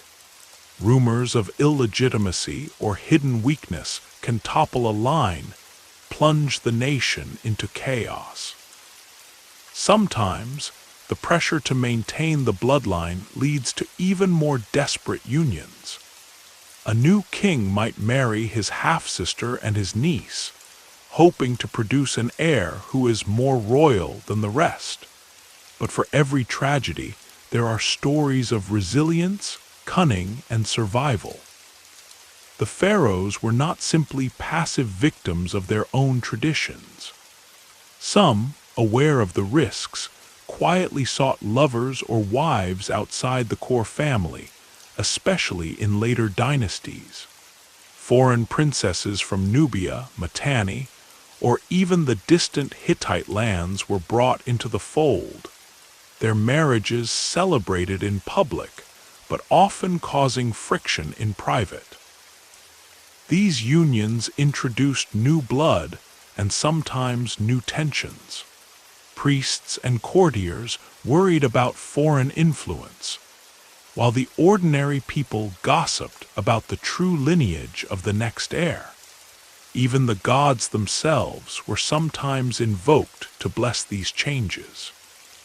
New rituals were invented, new myths woven to explain why it was suddenly acceptable for a king to marry a woman with no royal blood. As long as the family's power and the illusion of divine legitimacy remained intact. Sometimes these experiments brought a generation of relative health and stability. Sometimes the old problems returned with a vengeance. All the while, the world outside the palace kept moving.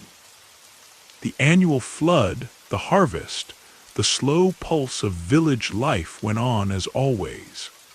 But inside the palaces and temples, anxiety simmered.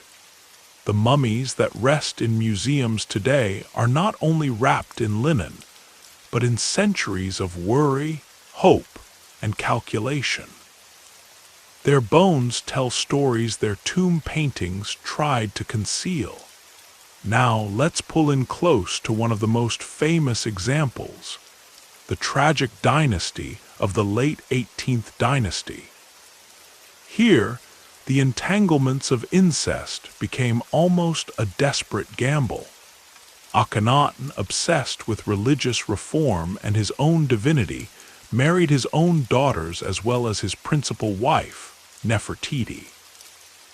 The goal was clear: to make a new godlike race immune to doubt and challenge.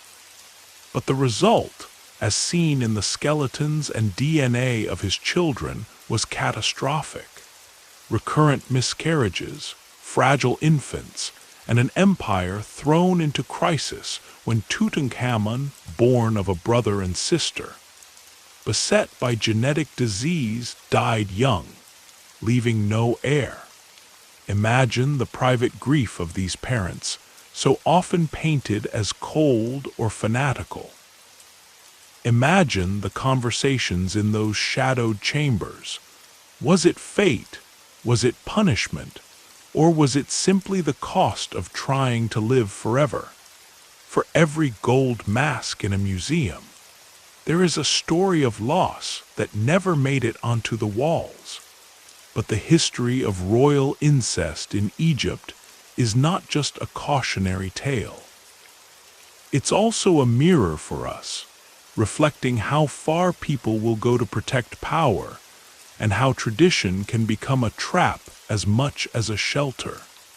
The Egyptians were not unique in this.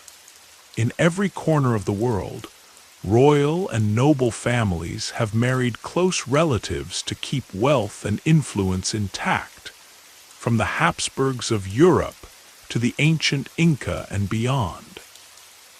But in Egypt, this drive was lifted up to the level of cosmic law.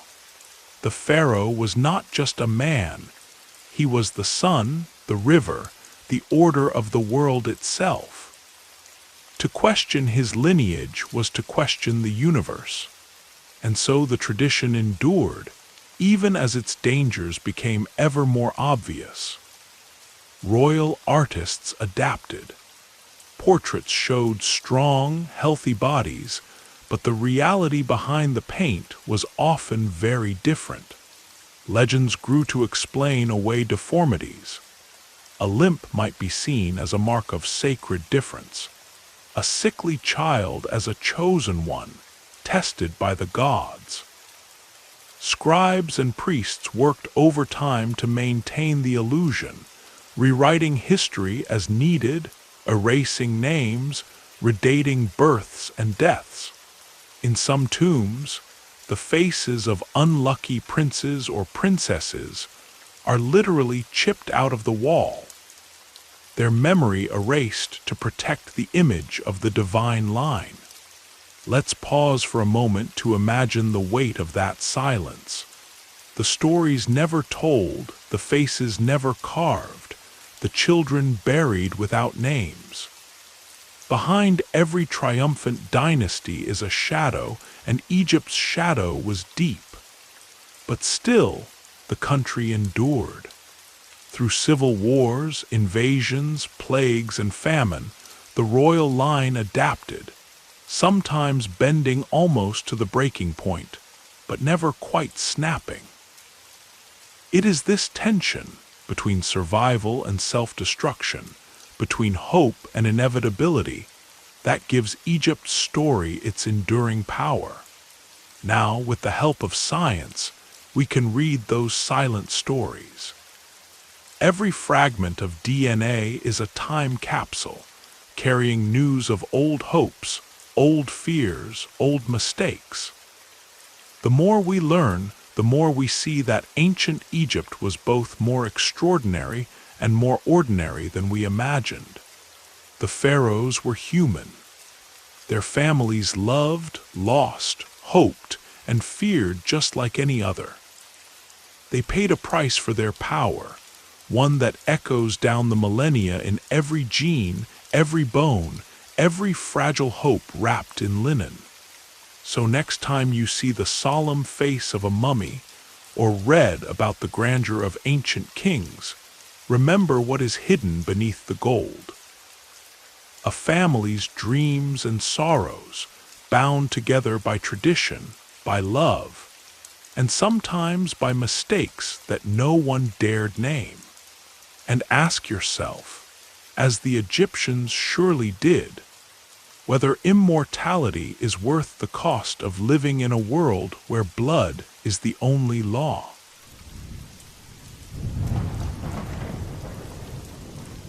Let's step now into the quiet, cool chambers of museums and laboratories, where ancient kings rest beneath glass and soft electric light. Their faces are frozen in time, their bones wrapped tight in linen, their secrets hidden for centuries beneath golden masks and carved stone. But with every new scan, every careful analysis, the story that emerges is far darker, stranger, and more painfully human than any legend. This is not a tale of simple glory or endless power. It's a story where the past whispers of curses, but science shows us something more haunting. A dynasty's downfall written in blood, in broken bodies and inherited pain. Start with the boy king, Tutankhamun, whose very name shimmers with mystery. For generations, people imagined him as a healthy, radiant youth cut down too soon. His tomb, found bursting with treasures, became a symbol of lost golden ages. But when scientists first unwrapped his mummy, they noticed oddities. His left foot was twisted, the bones misshapen. Later CT scans revealed even more evidence of clubfoot, bone necrosis, a cleft palate, and fragile vertebrae. The king, who was meant to walk like a god over Egypt's land, had needed a cane. In fact, dozens of canes were found in his tomb, some worn smooth by constant use. The mysteries deepened. DNA analysis, that most modern of magic, showed the source of his pain. Tutankhamun's parents were full siblings, the children of Akhenaten. That genetic closeness amplified dangerous mutations, passing silent errors from one generation to the next. The result? A perfect storm of weaknesses, invisible to the priests but devastating to the body. Malaria struck him more than once, further weakening bones and immune system. He wasn't just unlucky. He was living with a double legacy: the weight of an empire and the slow sabotage written in his own cells. But Tutankhamun was not alone. Turn to Akhenaten, his father, the heretic king who shook Egypt with his new religion and his strange, elongated figure. Statues show Akhenaten with a long, narrow face, wide hips, spindly limbs. For years, scholars wondered, was this style or sickness? Recent studies suggest a syndrome, perhaps Marfan or a rare hormonal disorder made worse by generations of incest.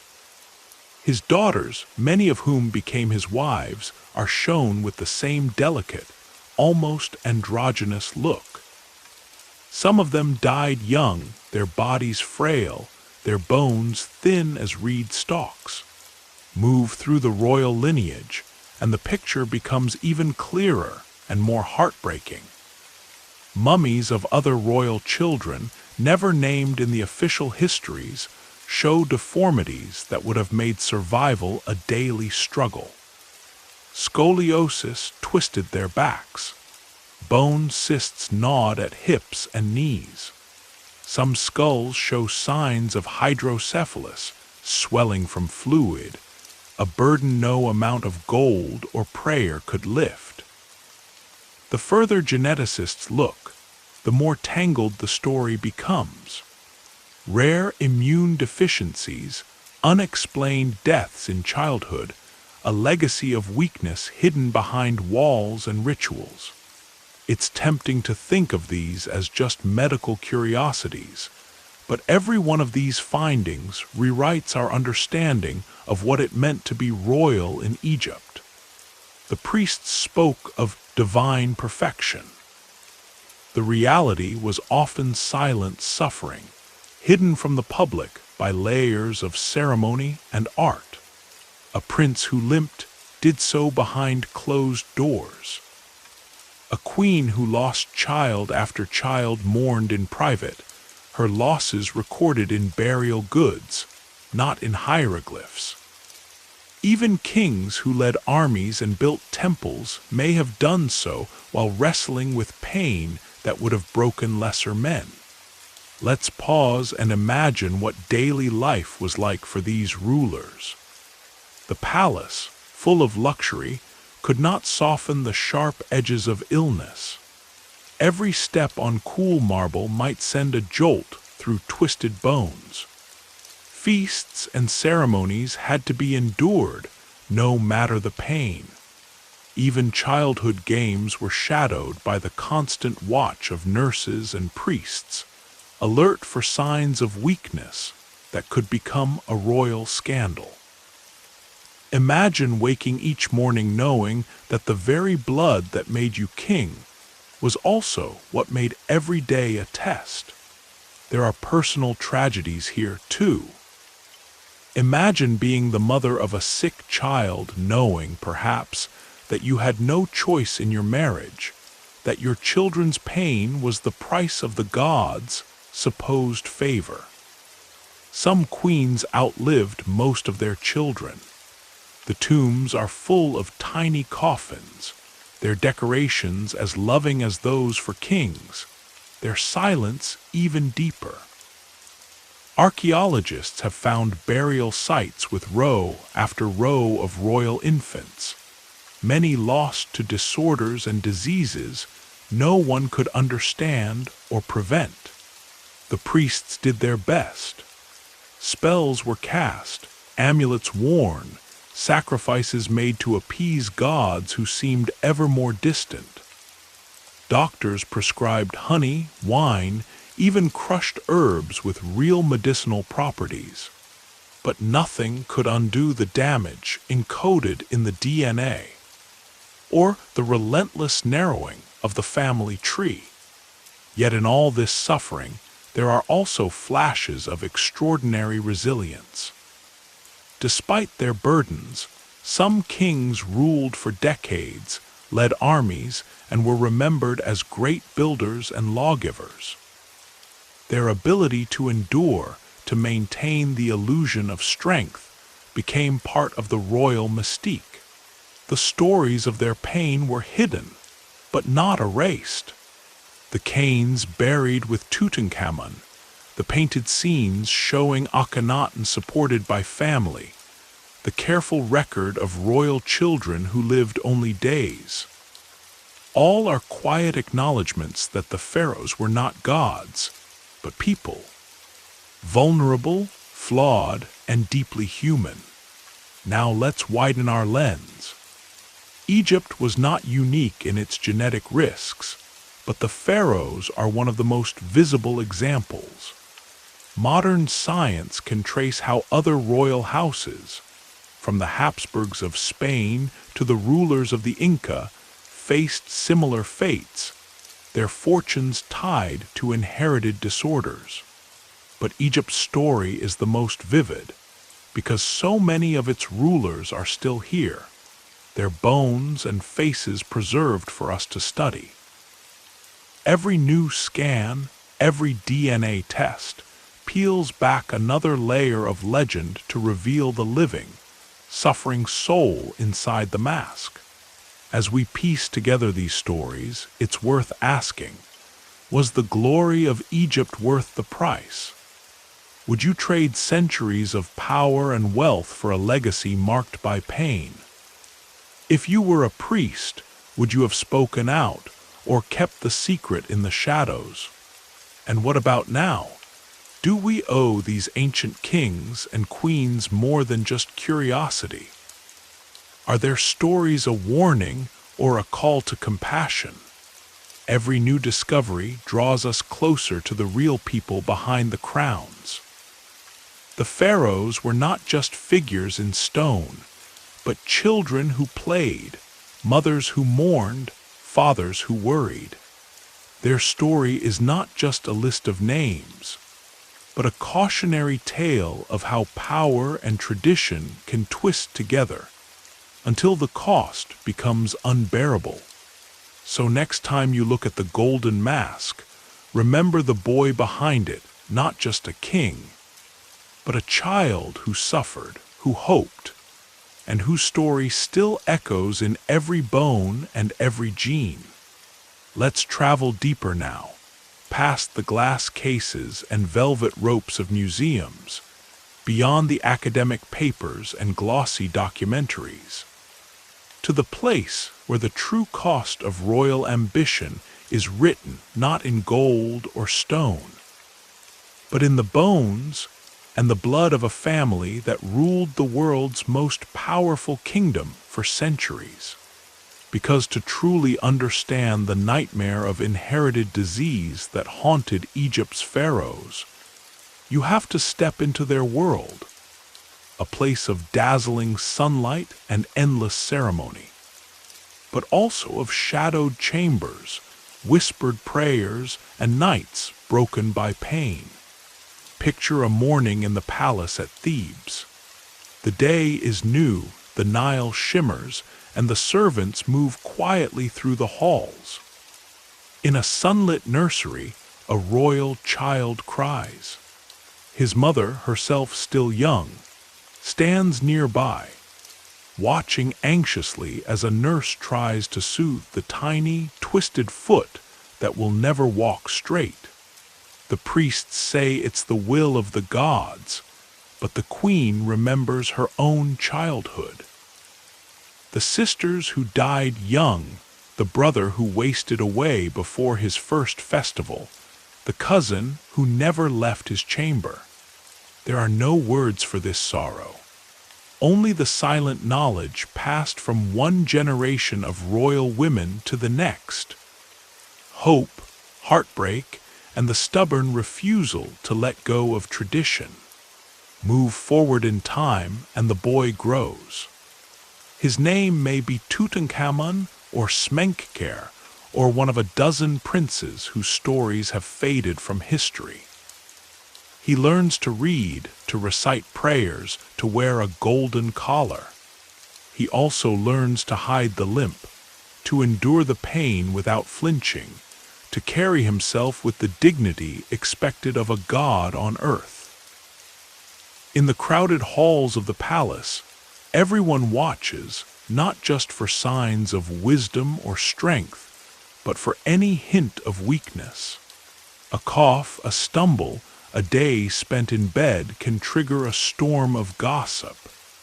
Is the heir sick? Has the curse returned? What will become of Egypt if the royal bloodline fails? The signs are everywhere, once you know how to see them. In the royal tombs, archaeologists find dozens of canes and walking sticks, some carved with spells for healing, others worn smooth by years of use. There are tiny coffins for royal children, each one a testament to lives cut short before they could matter to history. In the scrolls and temple walls, the faces of unlucky princes are sometimes erased, a hint that behind the show of divine power, the reality was much more fragile. Now let's pause in a laboratory thousands of years later. Here, a scientist holds a sliver of ancient bone under a bright white light. She is careful, reverent, aware that what she holds is not just an artifact, but a record of suffering and endurance. As the DNA is coaxed from the powder, the truth emerges, letter by letter. This prince, long dead, carried the same mutation found in Tutankhamun, a tiny error in a strand of genetic code, repeated and amplified by generations of inbreeding. The evidence piles up. Clubfoot, cleft palate, bone disorders, rare syndromes that no commoner would ever have survived. It is a strange kind of intimacy, this knowledge. You begin to see the royal family not just as rulers, but as people living with pain. Tutankhamun's own story, so often romanticized, is the starkest. The CT scans and DNA tests show a boy who lived with osteonecrosis. Parts of his bones simply died, likely from repeated trauma and poor circulation. He needed a cane to walk, and his foot was so twisted that some days he may have barely managed to stand. Malaria, then common in the Nile Valley, struck again and again, draining his strength further. By the end of his short life, he was a king in name, but in reality, he was almost certainly dependent on others for even the simplest acts. Akhenaten's family is a story of beauty and heartbreak. The famous statues from Amarna show the royal family with elongated skulls, delicate limbs, soft features, a style that once puzzled art historians. But the evidence now suggests that this was not just artistic innovation, but a reflection of genetic reality. The family may have suffered from a disorder of connective tissue. perhaps Marfan syndrome, that shaped their bodies in ways both subtle and profound. Akhenaten's daughters, some of whom died as children, others who became wives and mothers far too young, shared these traits. Their bones, when finally studied, reveal stories of chronic illness and repeated, hidden loss. Even in other dynasties, the patterns repeat. Ramesses II, one of Egypt's longest-lived rulers, appears at first as an exception. He died old, his body robust, his reign long and powerful. But closer study of his family reveals cousins and siblings who died young, suffered deformities, or simply vanished from the records. The further scientists look, the more they find the same trail of genetic errors, repeating over and over, made sharper and more tragic by the dynasty's refusal to let outsiders in. But this is not just the story of bodies. It is also a story of minds and spirits shaped by pain. Imagine the loneliness of a prince who cannot run or ride with his friends. The anxiety of a queen who watches child after child grow weak. The tension in the court as courtiers whisper behind their hands. Every small triumph.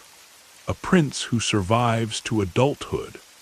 A queen who bears a healthy child is celebrated not just as a blessing from the gods, but as a victory over the family's own history. It's easy to ask why the Egyptians didn't change, why they didn't see the pattern. But tradition is a powerful force. The marriage of siblings was seen not just as a political act, but as a sacred duty, a way of protecting the line between mortal and divine. The priests and physicians did their best, and their best was sometimes impressive. Mummification itself was a masterpiece of care, preserving not just bodies, but a hope for eternal life beyond suffering. But the limits of medicine, then and now, are set by biology. And not even the power of a god-king could change the facts of inheritance. There are stories, too, of those who tried to break the pattern. In the later dynasties, a few kings married outside the family, seeking new strength for the bloodline. Sometimes it worked, sometimes it brought new troubles. Foreign queens brought their own ambitions, and their children faced different kinds of suspicion.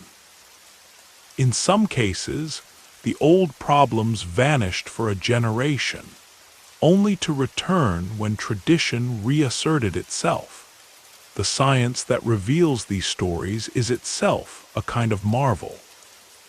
Using tiny fragments of bone or tooth, researchers today can read not just what disease a person had, but sometimes the exact gene that caused it. They can see which illnesses were passed from mother to daughter, father to son. In some cases, the same mutation can be traced through 3 or 4 generations. A ghostly thread of suffering hidden in plain sight. And yet these discoveries are not just about suffering. They are also about resilience. Despite everything the royal family endured for centuries, sometimes defying the odds, sometimes bending but never quite breaking. The same genes that brought disaster also brought remarkable endurance, intelligence, creativity, and adaptability. The Egyptians themselves saw this. They wove stories about overcoming adversity, about gods who suffered and triumphed, about kings who endured because they must. This is where the science meets the soul. When you stand before the mummy of a king or queen, You are looking at someone who bore their pain with courage, whose family risked everything for an idea of eternity. The price was high, and sometimes it was too much to bear. But the story that survives is not just one of tragedy. It is a story of a family, a people, and a civilization determined to keep moving forward, even when the past weighed heavily on every step. Let's ask for a moment. What do we owe these ancient rulers now that we know the truth? Is it enough to marvel at their monuments, to study their bones, to read their DNA? Or do we owe them something more? A moment of empathy, a recognition of the cost of glory. A reminder that the greatest achievements are often built on the most fragile foundations. Next time you see the face of a mummy behind glass, pause and listen. You might hear not just the silence of centuries, but the quiet, stubborn heartbeat of a family that would not give up, no matter the cost. Imagine the daily routines of a pharaoh who bears the secret scars of his ancestry. The day starts with ceremony. Servants and priests gather, lighting incense, singing hymns to Ra as the first sunlight spills across the columns. The king sits on his throne, wrapped in linen and gold, eyes half shut not in arrogance but in exhaustion. His counselors await decisions. His generals ask for commands. The air is thick with the perfume of lotus, but beneath it, the king senses pain flickering along his joints, the legacy of a body that never quite healed right. The royal doctors know their trade well, better than most of the world at that time. They prescribe massages with scented oils, baths in cool water, compresses of honey and herbs for inflamed skin. Sometimes it helps. Sometimes it only hides the ache for a little while. If the king is Tutankhamun, his left foot drags slightly as he walks to the audience chamber.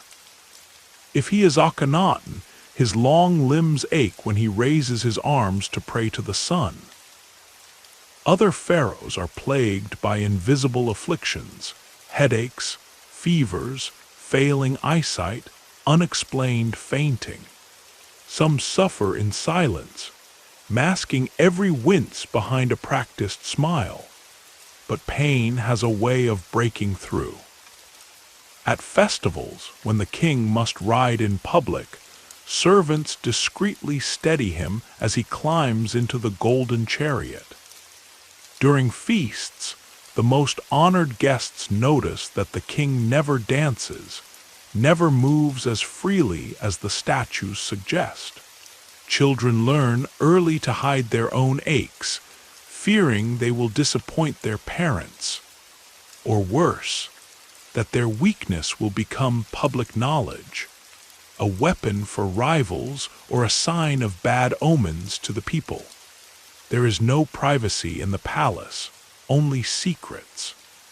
The queen grieves in silence for the infants lost in childbirth, for the toddlers who weaken and die before they can walk.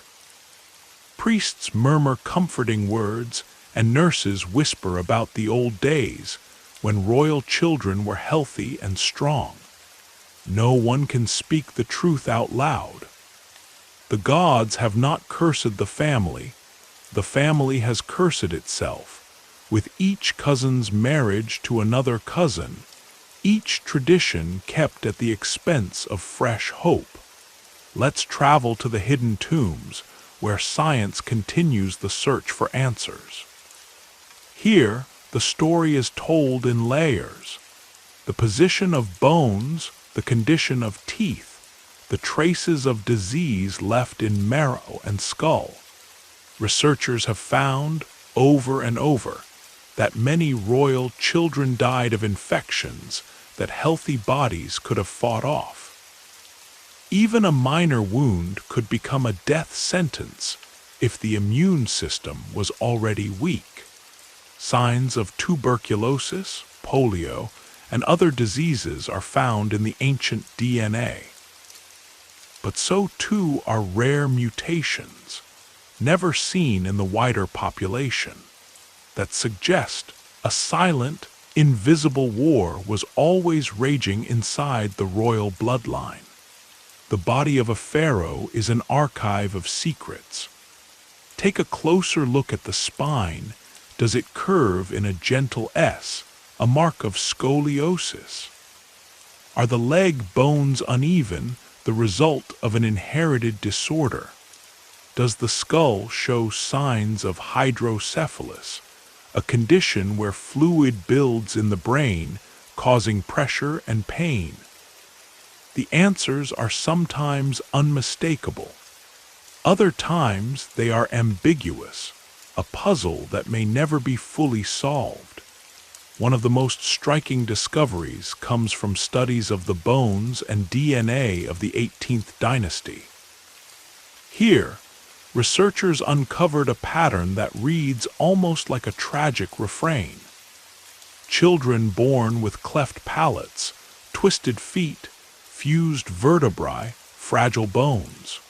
Some of these defects are visible in X-rays. Others only appear when the DNA is read and decoded, base pair by base pair. The scientists see the traces of Marfan syndrome in the length of bones, the evidence of clubfoot in the wear patterns on sandals, the marks of repeated injury in the joints of a king who was supposed to be immortal. And yet, the palace is not just a place of illness. It is also a stage for hope. Royal physicians are among the best in the ancient world, constantly innovating, recording new treatments on papyrus scrolls, and learning from mistakes. They invent splints for broken bones, develop ointments for skin conditions, and practice early forms of surgery. Sometimes, their efforts save lives that would otherwise have been lost. Sometimes, the medical knowledge they develop is passed down to the wider population, benefiting ordinary people as well as kings. For the healthy, life in the palace is full of color and noise. Festivals, hunts, boat rides on the Nile, dances at sunset. Children play in the gardens, racing between pillars, their laughter echoing off the cool stone. Every new birth is a reason to celebrate. Every child who survives past infancy a sign that the dynasty will endure.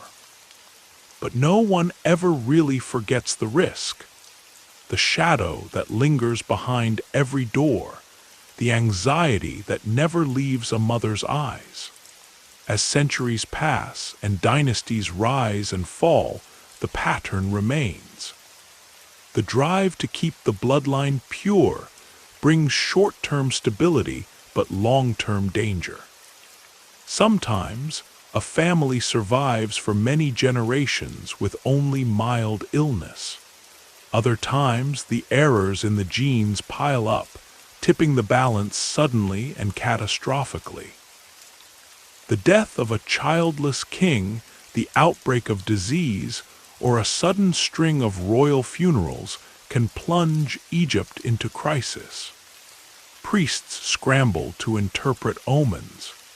Courtiers whisper about changing the rules, bringing in new blood, trying something, anything, to save the line.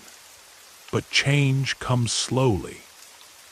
Even when a king marries a foreign princess or noblewoman, the children are watched with suspicion, and the old traditions soon reassert themselves. The drive for purity, for connection to the gods, always wins out. In the end, it is not just the pharaohs who suffer, but the whole nation. Wars of succession, civil strife, and even foreign invasions sometimes trace their origins back to a single weak heir, a child born sick, a family's refusal to adapt. Now, in the cool quiet of the lab, the truth is finally told.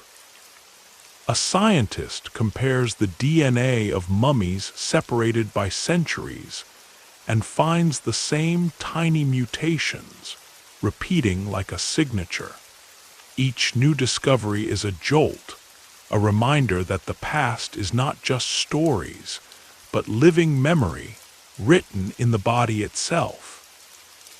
The skeletons and mummies that once seemed so remote become, for a moment, heartbreakingly familiar. What does this mean for us now? Maybe it is a warning about the dangers of pride, of putting tradition before life. Or maybe it is simply a story about the courage of those who lived and died within the rules they were given, who made the best of what they had. The Pharaohs, for all their flaws, were also survivors, innovators, and dreamers.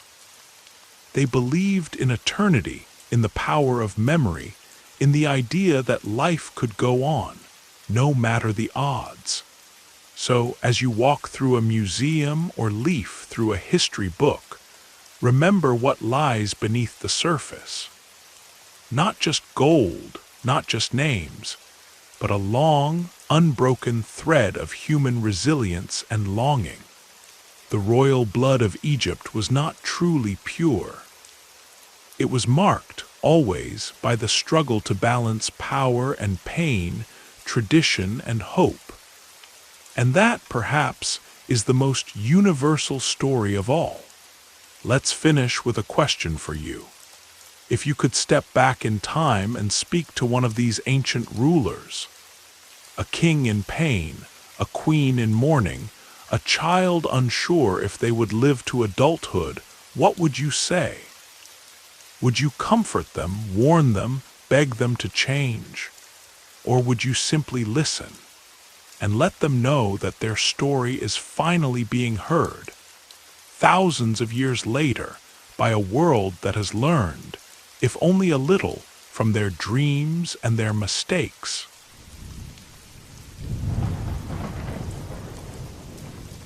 Imagine for a moment you are walking beneath the burning sun of Egypt, following a caravan of explorers as they wind through the shifting sands toward a place whispered about in every corner of the world.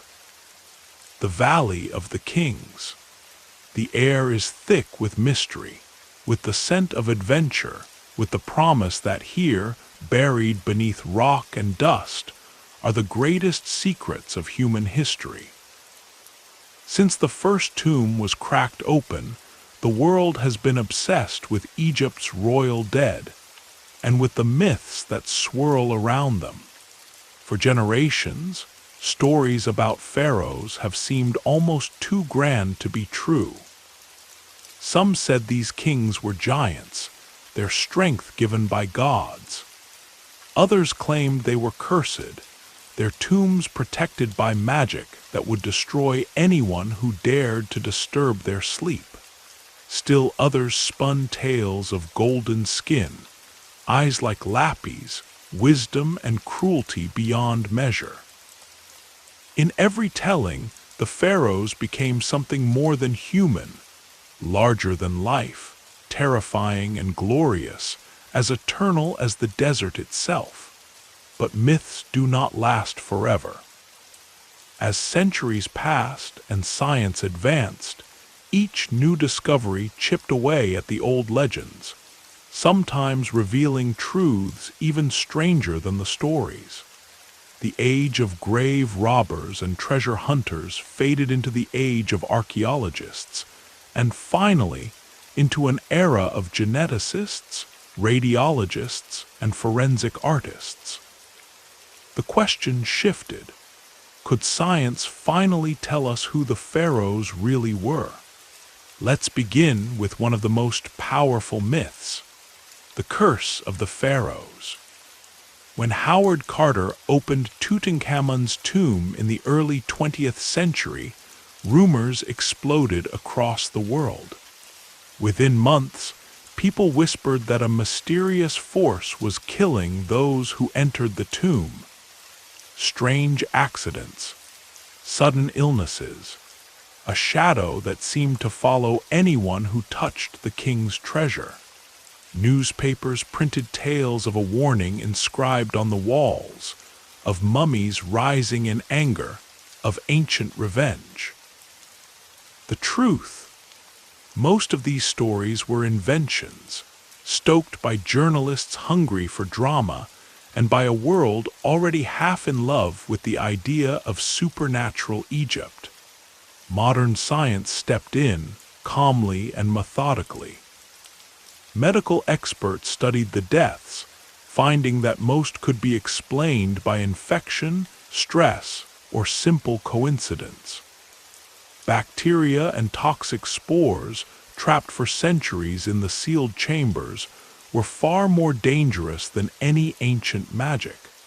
And as researchers returned again and again to the tombs, working for decades without succumbing to curses, the legend quietly faded. Still, even today, some visitors feel a chill in the Valley of the Kings and wonder if perhaps, just perhaps, the old magic is still at work. Another myth clung to the appearance of the pharaohs themselves. For centuries, artists in Europe and beyond imagined the kings and queens as nearly divine. Towering, golden-skinned, eyes lined in kohl, their bodies perfect and strong. Museum displays showed statues and paintings that made the pharaohs seem untouchable, almost alien. But science has a way of stripping away illusions. CT scans, facial reconstruction, and DNA analysis all show a much more ordinary, and in some ways more moving, picture. The real pharaohs were often small, sometimes frail, and marked by the scars of hard lives and harder luck.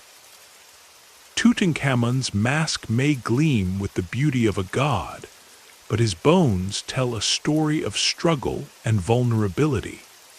Akhenaten, once imagined as a visionary Superman, may have been shaped as much by illness as by destiny. Even the mighty Rameses the Great was an old man when he died. His hair turned white, his spine bent with age.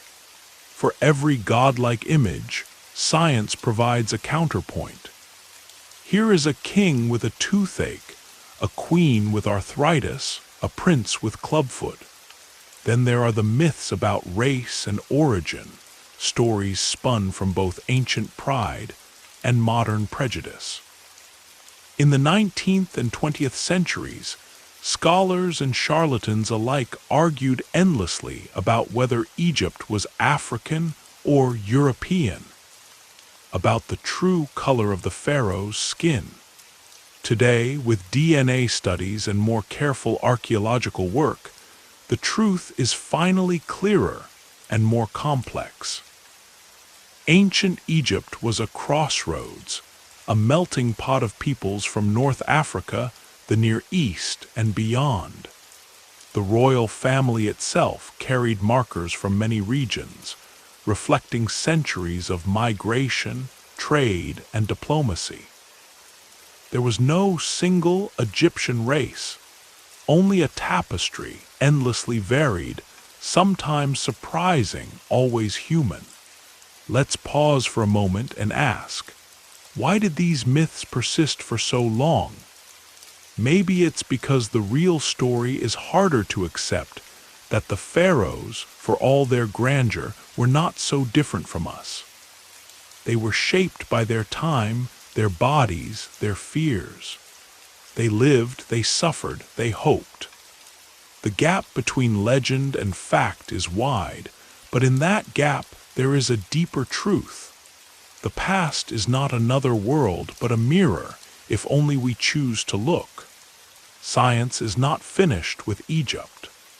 New discoveries are made every year: lost tombs, hidden chambers, new techniques for reading DNA and reconstructing faces. Each finding brings another myth into question. Some are disproved, others revised, some shown to be true in ways no one expected. For example, the idea that pharaohs could live forever seems laughable, until you realize that their bodies, their stories, their images have survived for thousands of years, outlasting even the greatest empires. But science does not just destroy myths. It gives back something richer, a sense of connection, a chance to know these ancient rulers as people. The more we learn, the less we see pharaohs as gods or monsters, and the more we see them as men and women, ambitious, flawed, sometimes unlucky, sometimes truly remarkable. So next time you hear a legend about Egypt, a cursed tomb, a golden king, a civilization of superhumans, remember that the real magic is not in the stories, but in the evidence left behind. And if you were standing in the Valley of the Kings, surrounded by stone and silence, would you choose the comfort of myth or the challenge of fact? Let's wander now through the winding corridors of myth and evidence, where the torchlight of science throws new shapes on old walls. For centuries, the pharaohs loomed over history not as humans, but as legends. And yet, one by one, the ancient stories dissolve under the patient, relentless gaze of modern research, revealing not less wonder, but something different, more intimate and true. Think of the first time a European traveler gazed at the Sphinx or peered into the tombs at Luxor. Their letters home were full of awe, fear, and wild imagination. They saw Egypt through a haze of legend, curses, treasures, sorcerers, magic doors that opened only at midnight. Some brought back scraps of mummified flesh, believing it could cure disease or grant wisdom. Others wrote that the land was haunted, ruled by priest-kings who spoke to the gods and built monuments by pure force of will. These were stories meant to thrill, but also to set the pharaohs apart as almost another species, above or beyond ordinary life. It took centuries for science to push back. The process began with the slow, methodical work of Egyptologists, cataloging, translating, matching artifacts to real events. They discovered that the ancient Egyptians were both deeply spiritual and deeply practical, their rituals blending the magical and the mundane. But it was only with the rise of modern medicine, forensic anthropology, and genetics that the gap between legend and fact began to narrow for good. Take the myth of the invincible pharaoh. For generations, it was said that the rulers of Egypt lived longer, stronger, and wiser than ordinary people. Their statues showed perfect faces and idealized bodies, their official images unmarked by age or pain. But as mummies were unwrapped and studied, as CT scans revealed bone and muscle, a very different picture emerged. Scientists found arthritis in almost every royal skeleton.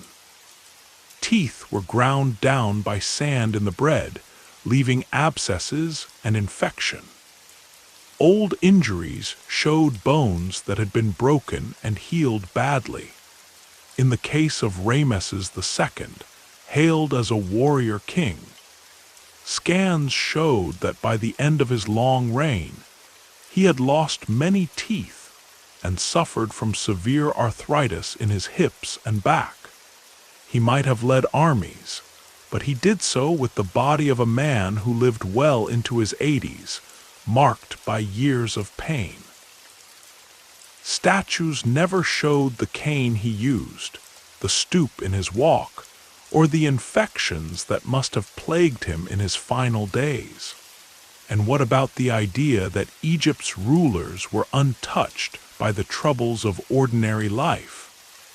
That the palace was a place of endless luxury, immune to the world's suffering? Archaeology says otherwise. The royal palaces were beautiful, yes, but full of drafts, insects, and the ever-present noise of servants and animals. Many pharaohs survived smallpox, malaria, parasites, and infections that today would be easily treated. Even the food, rich with bread, meat, and wine, left its mark in the form of heart disease, obesity, and high rates of dental problems. The priests prayed for health, but the real battle was fought daily by the body's immune system.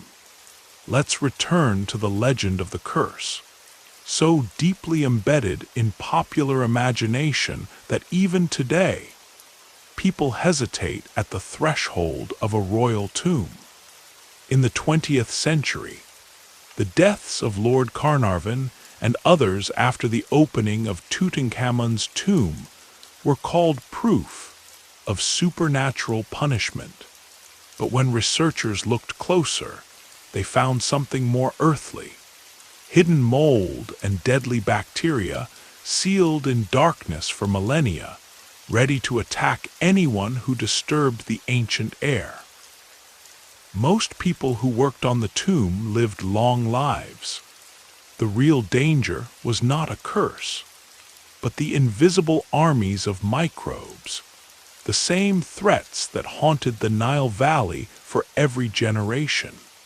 And what of the pharaohs' supposed superhuman beauty? Modern forensic reconstruction, using the skulls of real rulers, tells a gentler story. When scientists recreated the face of Tutankhamun, they found a delicate, almost boyish countenance, marked by a slightly overbite, rounded cheeks, and a subtle cleft in the palate. His body was slight, his walk likely unsteady. Akhenaten's face, rebuilt from his remains, was long and thin, with prominent cheekbones and a soft jaw. There is no trace of the impossible perfection that centuries of art had promised, but in its place, something more moving.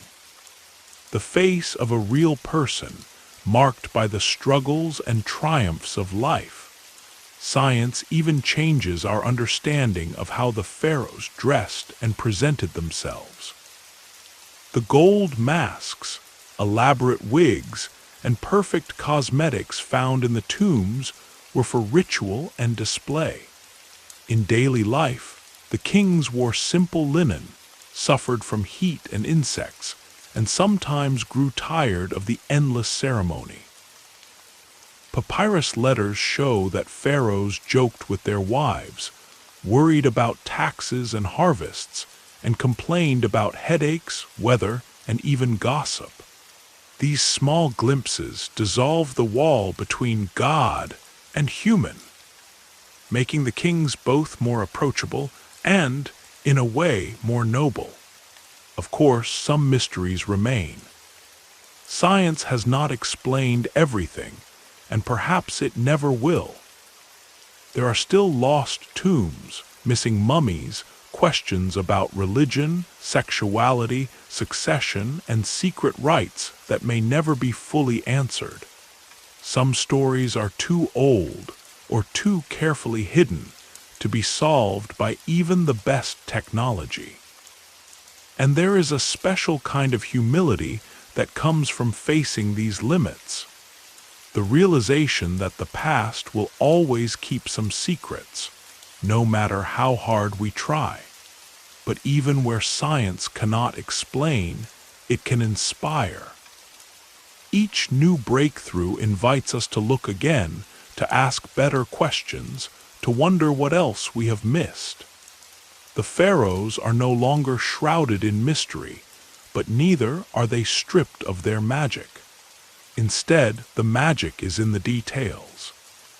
The way a scar lines up with an old story, the way a mutation in DNA confirms a tale from an ancient papyrus, the way a simple linen bandage or a carved amulet speaks of love, loss, and the search for meaning in a world full of uncertainty. Let's pause for a moment and ask a question directly to you. Which do you find more wondrous, the legend of a king who could not die, or the reality of a king who limped, joked, feared, and hoped like everyone else? Is it not just as miraculous that these people, ordinary in their needs and fears, could leave behind monuments that still dazzle the world? Does not the endurance of their story, through sandstorms, plagues, invasions, and the slow grind of time, say something powerful about the human need to be remembered? There are still those who long for the old myths, who wish the world held more mystery. But the story of science and Egypt is not the destruction of wonder, but its rebirth. The facts do not shrink the greatness of the pharaohs, they expand it, filling in the shadows with color, turning stone into skin and legend into life. And so, the next time you stand before the Sphinx or look at the painted face of a mummy behind museum glass, let yourself see both stories at once. Let the legend inspire awe, and let the science invite empathy. The pharaohs were not gods, but their lives were no less astonishing for being real. Let's linger now at the intersection of awe and understanding, where the last veils between legend and life begin to fall. In this quiet place, as the dusk settles over the Nile and the sand cools under your feet, you begin to realize how much more complicated and how much more human the story of Egypt's pharaohs truly is. Because science has not just chipped away at myths. It has given us new eyes, new ways to feel the weight and warmth of lives lived in the glare of history and under the shadow of eternity. Think of the stories that once traveled from mouth to mouth across 3 continents. Ancient traders spoke in hushed voices about golden kings who could summon the floodwaters with a glance, or queens whose beauty toppled empires. Roman poets wrote of curses that leapt out of tombs to claim the bold and the greedy. Even in the courts of Europe, Egypt's secrets were said to hide the keys to immortality and power beyond mortal reach. These were stories that comforted, inspired, and frightened, and which, for so long, stood unchallenged. But real magic, as it turns out, is stranger than the tales. When archaeologists first unwrapped mummies in the 19th century, it was often with a mixture of reverence and spectacle.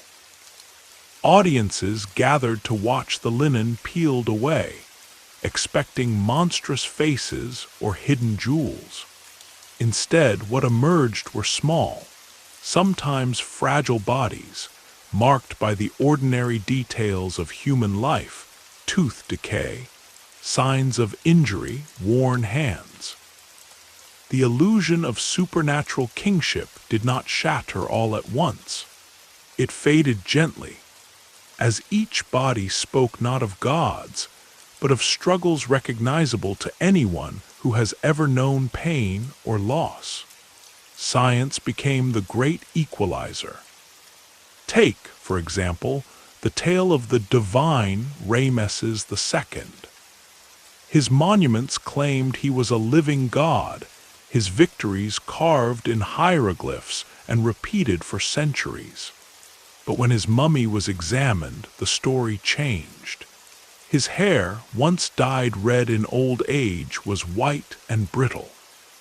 His spine curved with arthritis, and his teeth were worn almost to the root. He had survived battles and long years, but at the cost of constant pain. His death, likely from infection, reminds us that no matter how many temples bore his name, his body was as vulnerable as anyone's. Or consider the myth of Akhenaten, the heretic king. His images in art were so bizarre: long head, soft belly, narrow chest, that generations argued over whether he was a visionary or a mutant, a saint or a madman. For a long time, the theories leaned toward the supernatural. Some even whispered that he was not entirely human. But as skeletal remains were studied, a more subtle truth emerged. The physical oddities were real but not unique, and may have been caused by a combination of genetic disorder and artistic convention. The real mystery was not magic, but how a king used his difference to claim the divine, and how his reign, brief, chaotic, yet revolutionary, changed Egypt forever. But perhaps no myth has cast a longer shadow than the story of Tutankhamun. For decades, he was imagined as the boy king in gold, untroubled by earthly cares, a victim only of fate's jealousy. The science told a different tale. As we have seen, his body was frail, his gait unsteady, his immune system battered by malaria and the accumulated errors of royal incest. The CT scans showed the unmistakable evidence of clubfoot, bone necrosis, and repeated injury. His short reign was spent not in splendor, but in the daily battle against pain and weakness. And yet, the treasures in his tomb tell us he was cherished, honored, mourned deeply by those who loved him. In the end, the story is not of a cursed king, but of a child who struggled to live up to impossible expectations, and who, against all odds, is remembered as one of the most famous rulers of all time. Let's pause for a moment and consider why these facts matter.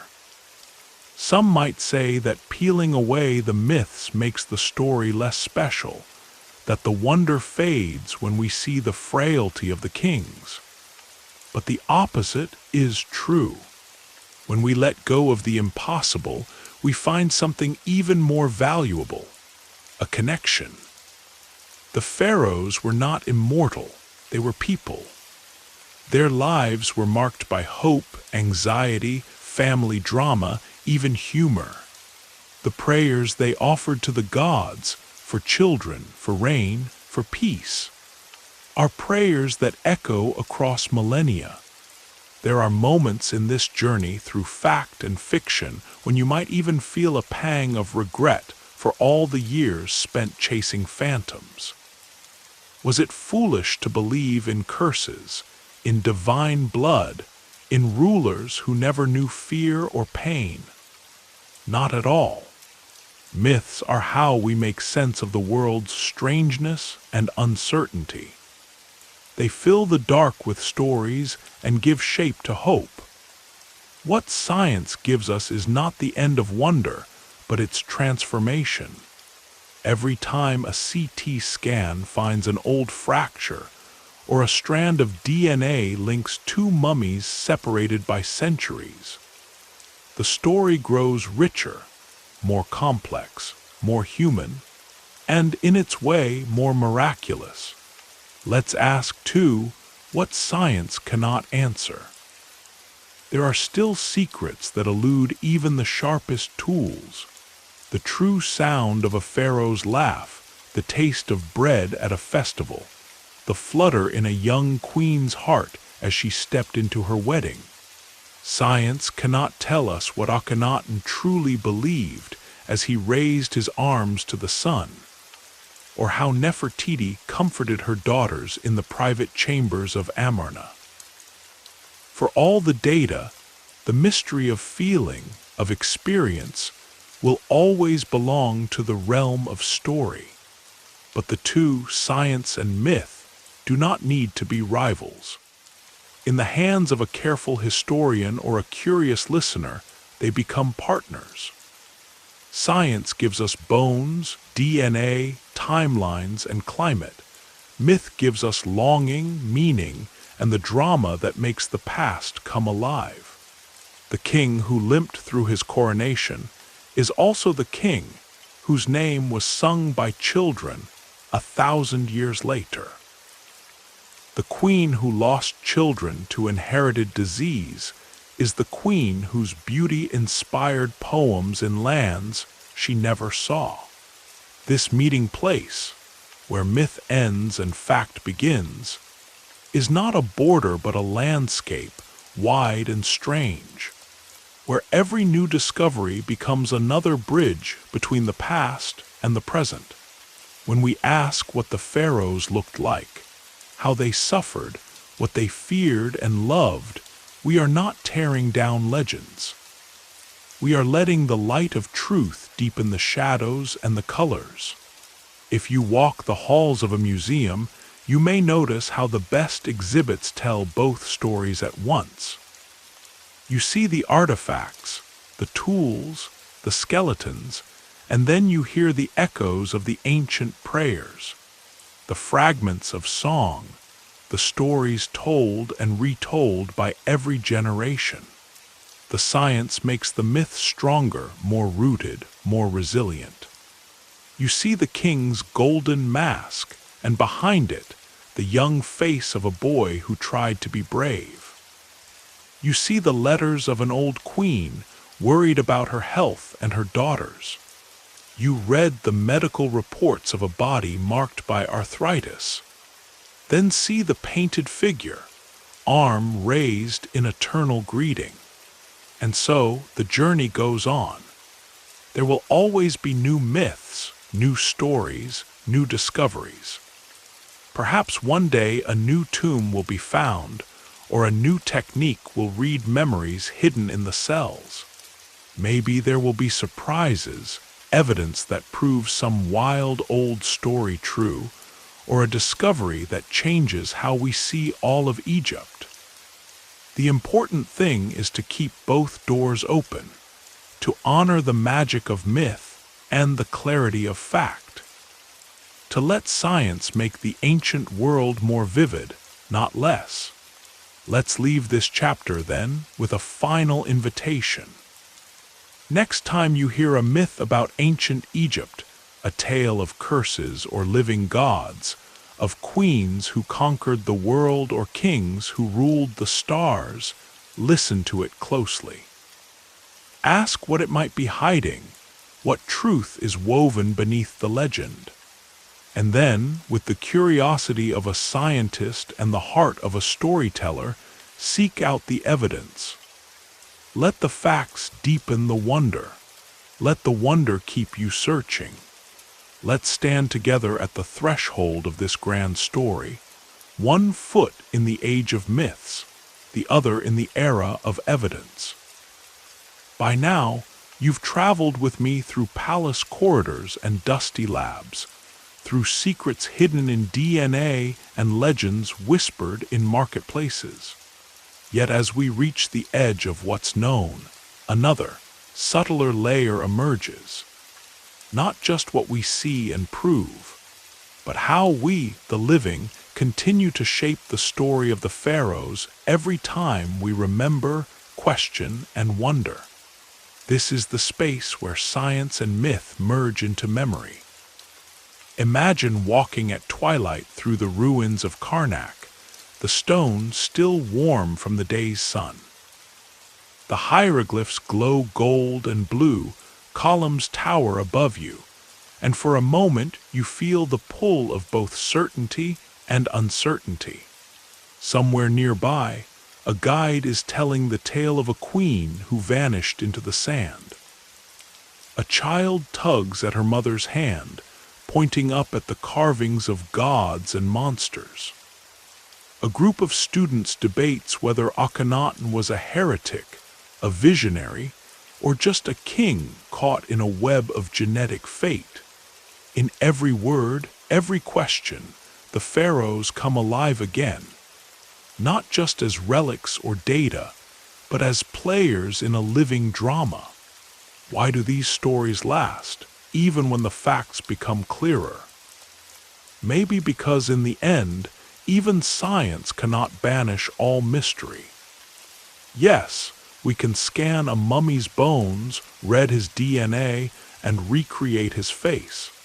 But science can never show us his dreams, his laughter, the exact sound of his voice as he comforted a frightened child or wept in secret over a lost queen. We can map the symptoms of inherited disease, but never the taste of fear in the night, or the thrill of hope when a child was born healthy at last. Science pulls aside the curtain and lets us see the pharaohs as they truly were. Extraordinary, yes, but also fragile and flawed. It makes their achievements, the pyramids, the temples, the survival of their names for thousands of years, all the more astonishing. These were people who lived knowing that tomorrow was never promised, that one mistake could end a dynasty, that the blood in their veins was both a blessing and a threat. Every day, they walked a tightrope between power and peril, faith and doubt. Yet even as we peel away the layers of myth, we keep returning to the same, almost primal fascination. What if some mysteries are never meant to be solved? What if the value of the pharaohs' story is not just in what we can measure, but in what we can imagine? After all, every culture keeps its legends alive for a reason. The stories we inherit become a lens through which we see ourselves. Our fears, our desires, our longing for greatness, and our fear of falling short. Consider this. Each new discovery about the pharaohs doesn't just settle old debates. It sparks new questions about ethics, about meaning, about how we treat the dead and remember the past. Should we open every tomb knowing the secrets we might find? Should we test every mummy, knowing we might rewrite history or uncover tragedies too intimate to share? Every answer brings responsibility, and with it, a renewed sense of humility. It's this humility that finally sets apart the scientist from the mythmaker, but also unites them. The Egyptologists who kneel in tombs to brush dust from a name erased by history do not destroy wonder, they deepen it. The geneticists who search for clues to ancient disease do not steal the pharaoh's dignity, they restore it. By giving us the real, complex, beautiful truth.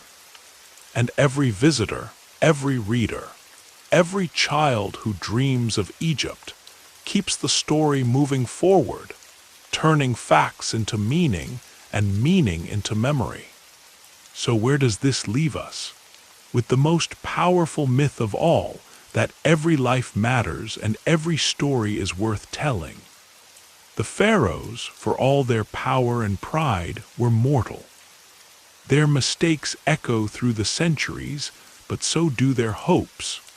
When you listen closely, you hear not just the grand chorus of empire and conquest, but the quieter, older song of humanity. Parents who loved their children, friends who grieved their losses, rulers who prayed for wisdom and feared being forgotten. Perhaps that is the real legacy of Egypt, not just in the grandeur of monuments or the intrigue of royal courts, but in the way its people are still remembered, argued about, and loved. The science will continue. New myths will be spun, old ones undone. But as long as someone stands in the shadow of a temple and wonders what it all means, the story is still alive. And maybe, if you're willing, you can join this story too. The next time you hear a myth or see a headline about a new discovery in Egypt, ask yourself, where does fact end and wonder begin? How would you tell the story if you were the scribe? What questions would you ask the kings and queens of old if you could walk beside them for a day? In the end, the greatest lesson of all might be this: history is not just something we uncover. It is something we build together with every question, every doubt, every spark of curiosity and compassion. The pharaohs are gone, but their story, like the river itself, still flows.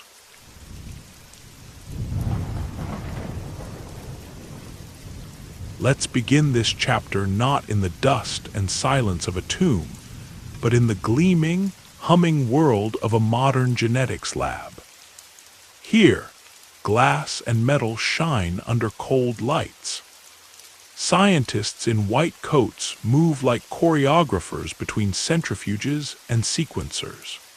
On computer screens, ancient codes flicker and shift, each string of letters a relic more precious than gold. This is where the past meets the future, and where the story of Egypt's royal DNA takes on a whole new meaning, not just for historians, but for all of us. The journey from a royal tomb to a genetic database is more than a marvel of technology.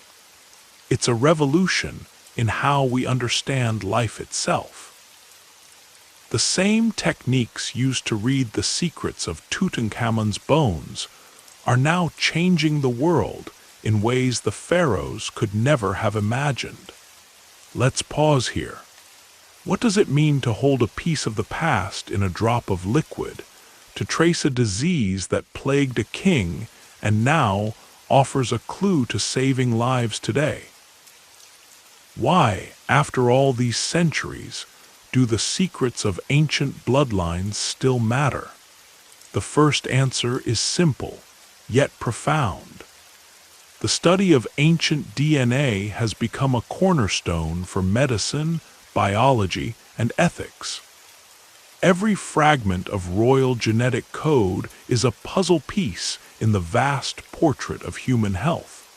By understanding the hereditary diseases that afflicted Egypt's rulers, scientists gain insight into the origins and progression of conditions still haunting us now. Tutankhamun's clubfoot, his fragile bones, the immune deficiencies of his sisters and cousins, these are not just historical curiosities. They are case studies, unique and irreplaceable, in the story of how genes can bless or betray. Modern medicine, for all its wonders, is still grappling with the basic problem of heredity. Why do some families carry curses for generations? Why do rare diseases seem to strike without warning? Ancient genomes help provide the answers. When researchers decoded the DNA of pharaohs and found evidence of specific mutations, they could compare them to those seen in modern populations.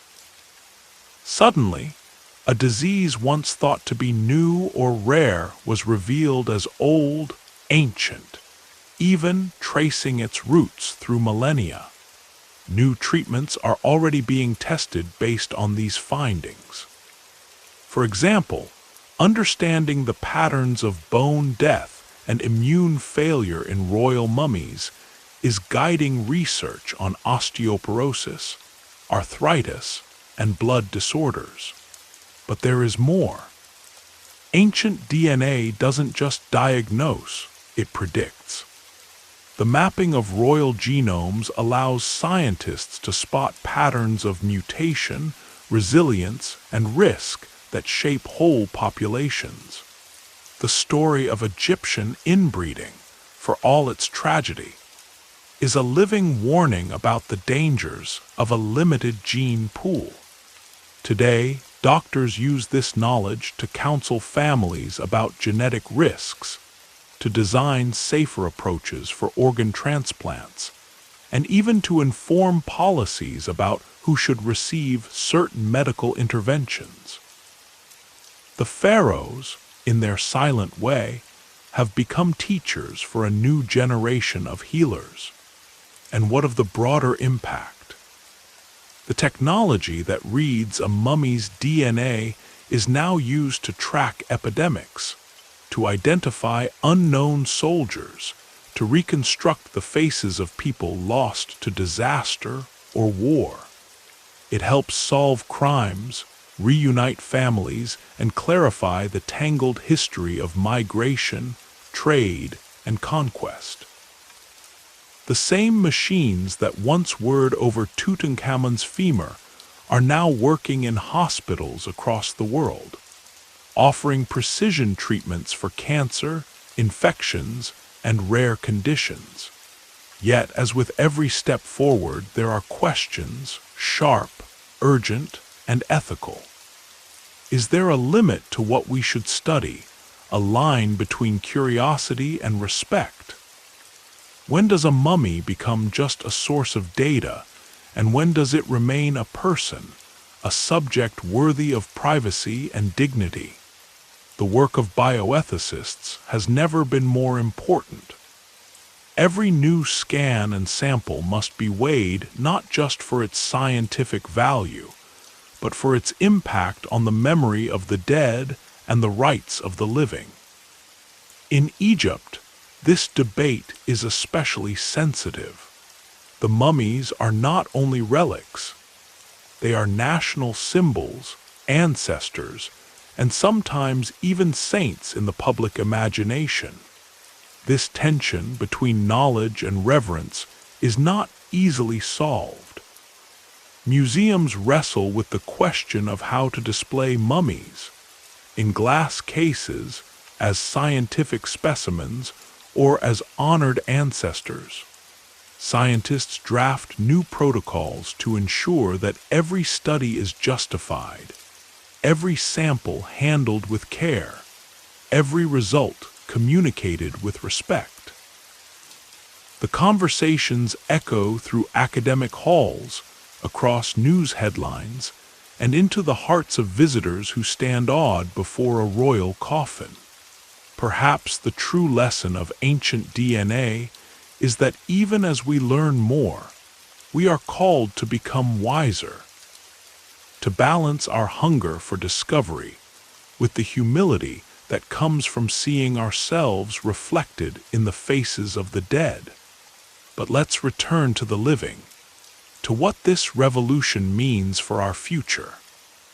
Imagine, if you will, a world where every newborn child receives a genetic map at birth. Doctors could predict which illnesses might threaten, which medications would work best, even which career a person's brain might be wired to love. This is not fantasy. It is already beginning in labs and clinics around the world, built on the lessons learned from the royal dead. There are risks, of course. The knowledge hidden in our genes is powerful, but also dangerous. Who decides what should be known and what kept secret? How do we ensure that genetic information is not used to divide, discriminate, or control? The story of Egypt's pharaohs reminds us. When power and bloodline are joined too tightly, the result can be disaster. Modern science, for all its brilliance, must remember the ethical lessons of the past. This is why so much care is taken with the genomes of the ancient kings. Not just to study, but to honor and to learn what not to repeat. There is one more dimension to all this: the power of ancestry itself. The pharaohs, after all, are not alone in their fascination with bloodlines. Across the globe, families trace their roots, seek out lost relatives, and imagine that in the story of their genes lies a secret map to who they are. The tools of genetic research now allow anyone, for the price of a simple test, to discover their own origins, to find echoes of lost kingdoms and old migrations, to understand how the struggles of the past shape the hopes of the future. Should we study the DNA of leaders in every era, hoping to uncover secrets that shaped the course of history? Some argue yes, to understand not just what rulers did, but who they were, and how their bodies and minds influenced the fate of nations. Others urge caution, fearing the misuse of such knowledge, the invasion of privacy, the temptation to reduce the past to a few lines of code. The answer is not simple. Each step must be weighed, each discovery met with both excitement and care. But what cannot be denied is this: the story of Egypt's royal DNA has made the world smaller, more connected, more aware of our shared fate. The diseases that haunted the Valley of the Kings are not just stories. They are living threats, faced by millions today. The resilience that let some dynasties survive for centuries, despite every genetic danger, is a lesson in adaptation, innovation, and the will to endure. Let's end, then, with a vision. Imagine a future where every person's medical care is guided by the wisdom of the past, where ancient mistakes are not repeated, where every child's life is protected by knowledge bought at a great price, where history is not a weight but a gift. The pharaohs could not have dreamed of such a world, but their silent legacy has helped to make it possible. And you, standing now at the edge of this story, are part of it. Every question you ask, every curiosity you follow, every doubt you raise, adds another strand to the tapestry. The future of DNA is not just in the lab. It is in the choices we make, the empathy we feel, the humility with which we honor both the living and the dead. So next time you hear about a discovery in a tomb or a breakthrough in a lab, remember, it's not just the past that is being revealed. It is the future, and it belongs to all of us. Imagine, then, how this ancient DNA story might ripple outward, not as a closed chapter, but as an unending echo shaping our next century. As you walk through a 21st century hospital or research center, the pharaohs' legacy lingers in every vial, every test tube, every line of code scrolling across a screen. The faces behind microscopes and computers are young and old, from every continent, yet each is joined in a conversation with the past, asking, what can we learn? What do we owe to those who came before? And how far should we go in peering into the blueprint of life itself? Let's pause at a genetic counseling clinic. A family sits with a doctor reviewing their risk for a rare disorder. The counselor points to diagrams, some of which might as well be family trees from the house of Akhenaten. The questions are always the same. Will my child be healthy? Will my grandchildren? Ancient Egypt becomes less a distant world than a warning and a reassurance. Understanding our inheritance, with all its burdens and gifts, lets us face the future with both realism and hope. but the implications go far beyond the clinic. Think of disease outbreaks, pandemics, the invisible migrations of viruses and bacteria through bodies and across borders. When scientists mapped the genome of the COVID-19 virus, they used many of the same bioinformatics tools that had once untangled the knots of royal Egyptian DNA. When they track a new hereditary cancer, or design therapies for sickle cell anemia or cystic fibrosis, they use insights gleaned from the painstaking reading of genomes, both modern and ancient. In a sense, the mistakes and mutations that haunted the pharaohs are still speaking to us, guiding us toward new solutions. There's something deeply humbling about realizing that the struggles of kings and queens are, at the deepest level, our own.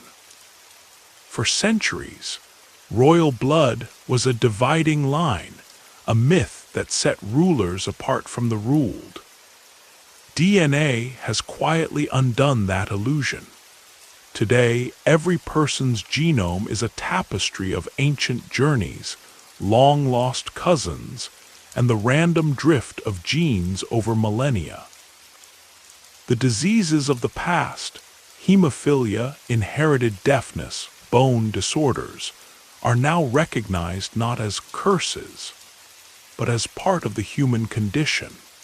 The Pharaohs' drama, with all its grandeur and tragedy, was a rehearsal for what we now call personalized medicine. But these advances raise profound new questions. As genetic sequencing becomes easier and cheaper, should we map everyone's DNA? Should the health secrets of presidents and prime ministers, artists and athletes be public knowledge, like the lineage of a pharaoh? Some scientists urge transparency, arguing that knowing the genetic risks of leaders might prevent tragedy or even war. Others warn of a slippery slope. What if such knowledge is used to discriminate, to exclude, to justify cruelty or control? The lessons of Egypt loom large here. When bloodline and power mix, history shows us the dangers dynasties falling not just to disease, but to intrigue, suspicion, and rigid rules that choke off adaptation. Today, bioethicists warn against genetic purity projects, or any attempt to create a new elite through science. The more we learn about the cost of ancient inbreeding, the more we recognize the value of diversity, the power of mixing, of welcoming the outsider. The modern world's greatest strengths have always come from openness, in genes, in ideas, in hearts. So what does the future hold as the doors of the genetic archive swing ever wider? There is real excitement. Scientists speak of a time when most illnesses are prevented, not cured, when gene editing erases the threat of inherited suffering, and when the stories written in DNA become a source of pride, not fear.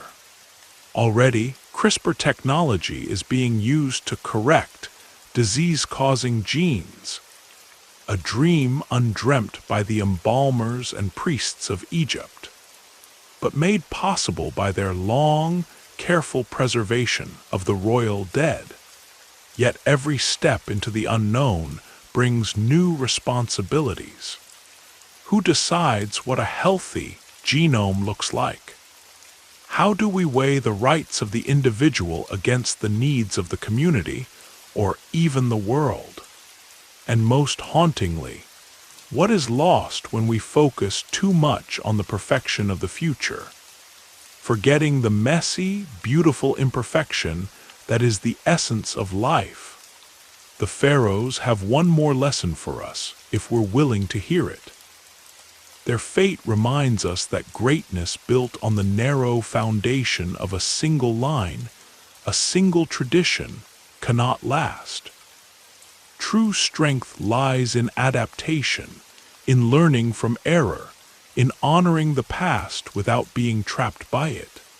For modern medicine, that means using the insights from ancient DNA not to repeat old mistakes, but to build a more inclusive, compassionate vision of health. One that sees every person as both unique and part of the same great story. Let's move for a moment to a university classroom where a young scientist holds up a slide of Tutankhamun's genome. She asks her students, "What would you do if you could edit out every risk, every flaw? Would you? Should you?" The room is silent, the question alive. Every student carries some secret in their genes, a risk, a blessing, a mystery yet to unfold. The discussion becomes a meditation not just on science, but on philosophy, on what it means to be human. Beyond the classroom, these debates ripple into law, policy, even art. Nations set rules about who can be tested, what can be revealed, how ancestry should be honored or forgotten. Some people seek out their genetic roots with joy, others fear what they might find. Family stories are rewritten as secrets come to light. A lost sibling, a hidden illness, a heritage both proud and painful. The story of Egypt's pharaohs becomes, in a sense, everyone's story. The search for identity, the balancing of past and future, the hope that knowledge can bring both healing and understanding. Even the act of studying royal DNA becomes a kind of ritual, a modern mummification. Scientists preserve, protect, document every step. There are moments of reverence, the quiet before opening a coffin, the hush as a computer screen flashes with the sequence of a genome 3,000 years old. There are also moments of reckoning, when a new result reveals something uncomfortable. A beloved ruler was sickly, a line thought pure was anything, but a story must be retold. In these moments, humility and courage are needed in equal measure.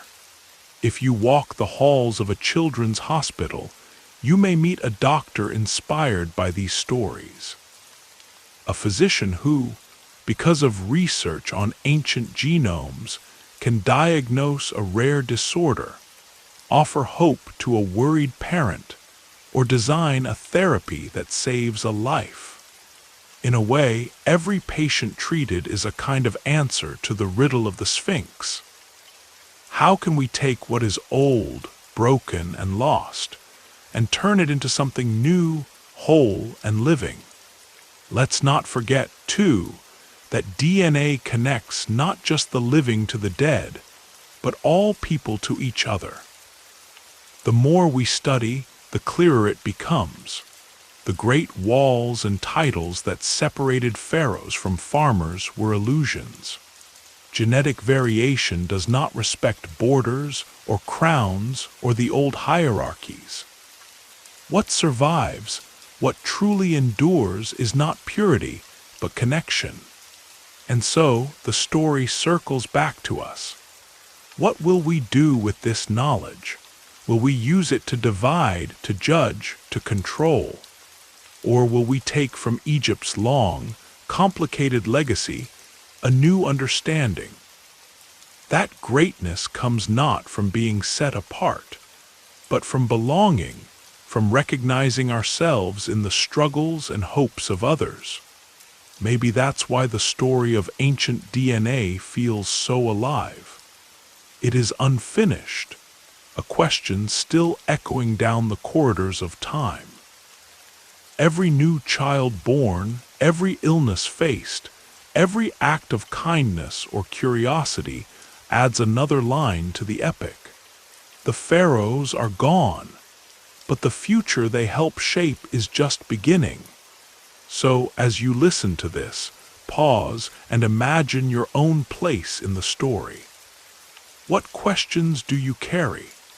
What mysteries in your own family might one day help someone else? And how might the lessons of Egypt, of error, of endurance, of the courage to face the unknown guide us all? Not only toward better medicine, but toward a wiser, more compassionate world. Let's allow ourselves, one final time, to slow down and look closely, not just at ancient bones and faded hieroglyphs, but at the delicate, invisible threads that connect every era, every life, in a single, unending tapestry. We began in the tombs of forgotten kings, our hands dusty with questions. Now, as the dawn rises on a world transformed by science, we find ourselves still asking, what does it mean, all this knowledge? What will we do with the secrets the pharaohs gave us? The promise of ancient DNA is not just in what it uncovers, but in how it changes us. In laboratories from Boston to Berlin, from Tokyo to Cairo, teams of researchers whisper over samples that once belonged to royalty, handling them with reverence and with gloves, sometimes stopping to marvel at the idea that in their hands is the very blueprint of someone who ruled the known world. With every test, they push against the boundaries of time, collapsing centuries into minutes. A gene that spelled doom for a king is now a clue, a hope, a spark for healing in a modern child. Let's look at how this journey has changed medicine at its core. The lessons from Egypt's royal line have found their way into the hospitals of today, where rare diseases are less of a curse and more of a challenge, something to be understood, treated, even prevented. Doctors now recognize, for example, that many hereditary disorders once considered random or divine punishment have clear, traceable roots. Children with brittle bones, strange skin rashes, or chronic pain are no longer mysteries or outcasts. They are patients with histories, and their suffering is illuminated by the story of Tutankhamun, Akhenaten, and their lost siblings. These stories also remind us that genetics is not destiny. The pharaohs' greatest tragedy was not simply their suffering, but the sense that it could not be escaped. That fate was locked in blood, written by the gods and the mistakes of ancestors. But today, the future is open. Early diagnosis, gene therapies, and new medicines mean that a child born with the same mutation as a pharaoh need not live in fear or silence. The past, once a burden, is now a guide. But perhaps the greatest gift is empathy. Ancient DNA pulls history off its pedestal. Kings and queens become children who limped, mothers who grieved, fathers who prayed. The more we learn about their pain, their resilience, the more we find ourselves reflected in their struggles. Science breaks the illusion of distance. The story of Egypt becomes the story of us all. Suddenly, compassion is not just an idea, but a necessity. It becomes impossible to think of any disease, any loss, as theirs and not ours. Let's consider the wider world. In the age of the genome, we are all, in a sense, storytellers and guardians of memory. With each new advance, our responsibilities deepen. What should we remember? What should we protect? The same tools that can heal can also harm if used carelessly. Stories of past abuse, forced sterilization, genetic discrimination, the search for perfect bloodlines remind us how easily science can become a weapon. The lesson from Egypt is clear. Greatness and suffering often walk hand in hand, and wisdom lies in humility, not in hubris. Museums and universities now face choices that would have startled the pharaohs, priests. Should we continue to open ancient tombs, risking damage for the sake of knowledge? Should we publish the genetic secrets of royal mummies, knowing that some details might change modern families' sense of identity or belonging? Should we, as some propose, sequence the genomes of every famous leader, not just for history's sake, but to understand how genes shape personality, judgment, even the fate of nations? These are not abstract questions. In recent years, scientists have begun to map the DNA of other ancient leaders, from Viking chieftains to medieval kings. The results are sometimes surprising. Evidence of unexpected ancestry, hidden illnesses, or connections that redraw the maps of family and empire. In every case, the research must balance curiosity and caution. For every story told, there is another left in respectful silence, another sample left untouched out of deference to the living. Bioethics, once a niche field, now sits at the heart of every discussion. What are the rights of the dead? Can consent be given or refused across centuries? Should a lost queen's secret be made public if it could change the lives of her descendants? The conversation is ongoing, and it grows more urgent as technology outpaces tradition. The answers are never final. Each discovery invites a new question. Each solution reveals a new layer of complexity. And yet, for all this care, there is joy. The discoveries made in the last 20 years would have seemed miraculous to earlier generations. The ability to trace a disease from a pharaoh to a living child, to use ancient mutations as keys to new treatments, to watch the face of a king emerge from skull and data. These are victories not just of science, but of imagination and hope. They are reminders that, for all the darkness of the past, every life holds meaning, every story can become a source of light. Let's not forget the role of the public, people like you, who listen, wonder, and question. The story of royal DNA is now everyone's story. Students debate whether it's right to study the dead. Teachers use the tale of Tutankhamun's pain to teach genetics and compassion in the same lesson. Artists, writers, and filmmakers take these discoveries and spin them into new dreams, new cautionary tales, new visions of what it means to be alive and aware. At the most profound level, this is a story about memory. For the ancient Egyptians, memory was power. To be remembered was to live forever. Every statue, every inscription, was an act of faith that someone, someday, would look, read, and care. Now, in a world of digital archives and global science, that faith has been fulfilled in ways the pharaohs never imagined. Their names are spoken in languages they never knew. Their struggles help heal children they never met. Their mistakes are warnings. Their resilience is an inspiration. Imagine for a moment a time far in the future. A young scientist, centuries from now, reads an old genome, maybe yours, maybe mine. What will they see?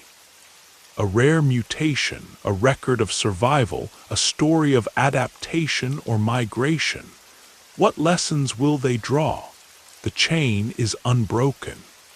Our choices today, to study, to respect, to care, ripple out, just as the Pharaohs' choices echo in our bones. So if you take one thing from this journey through time, let it be this.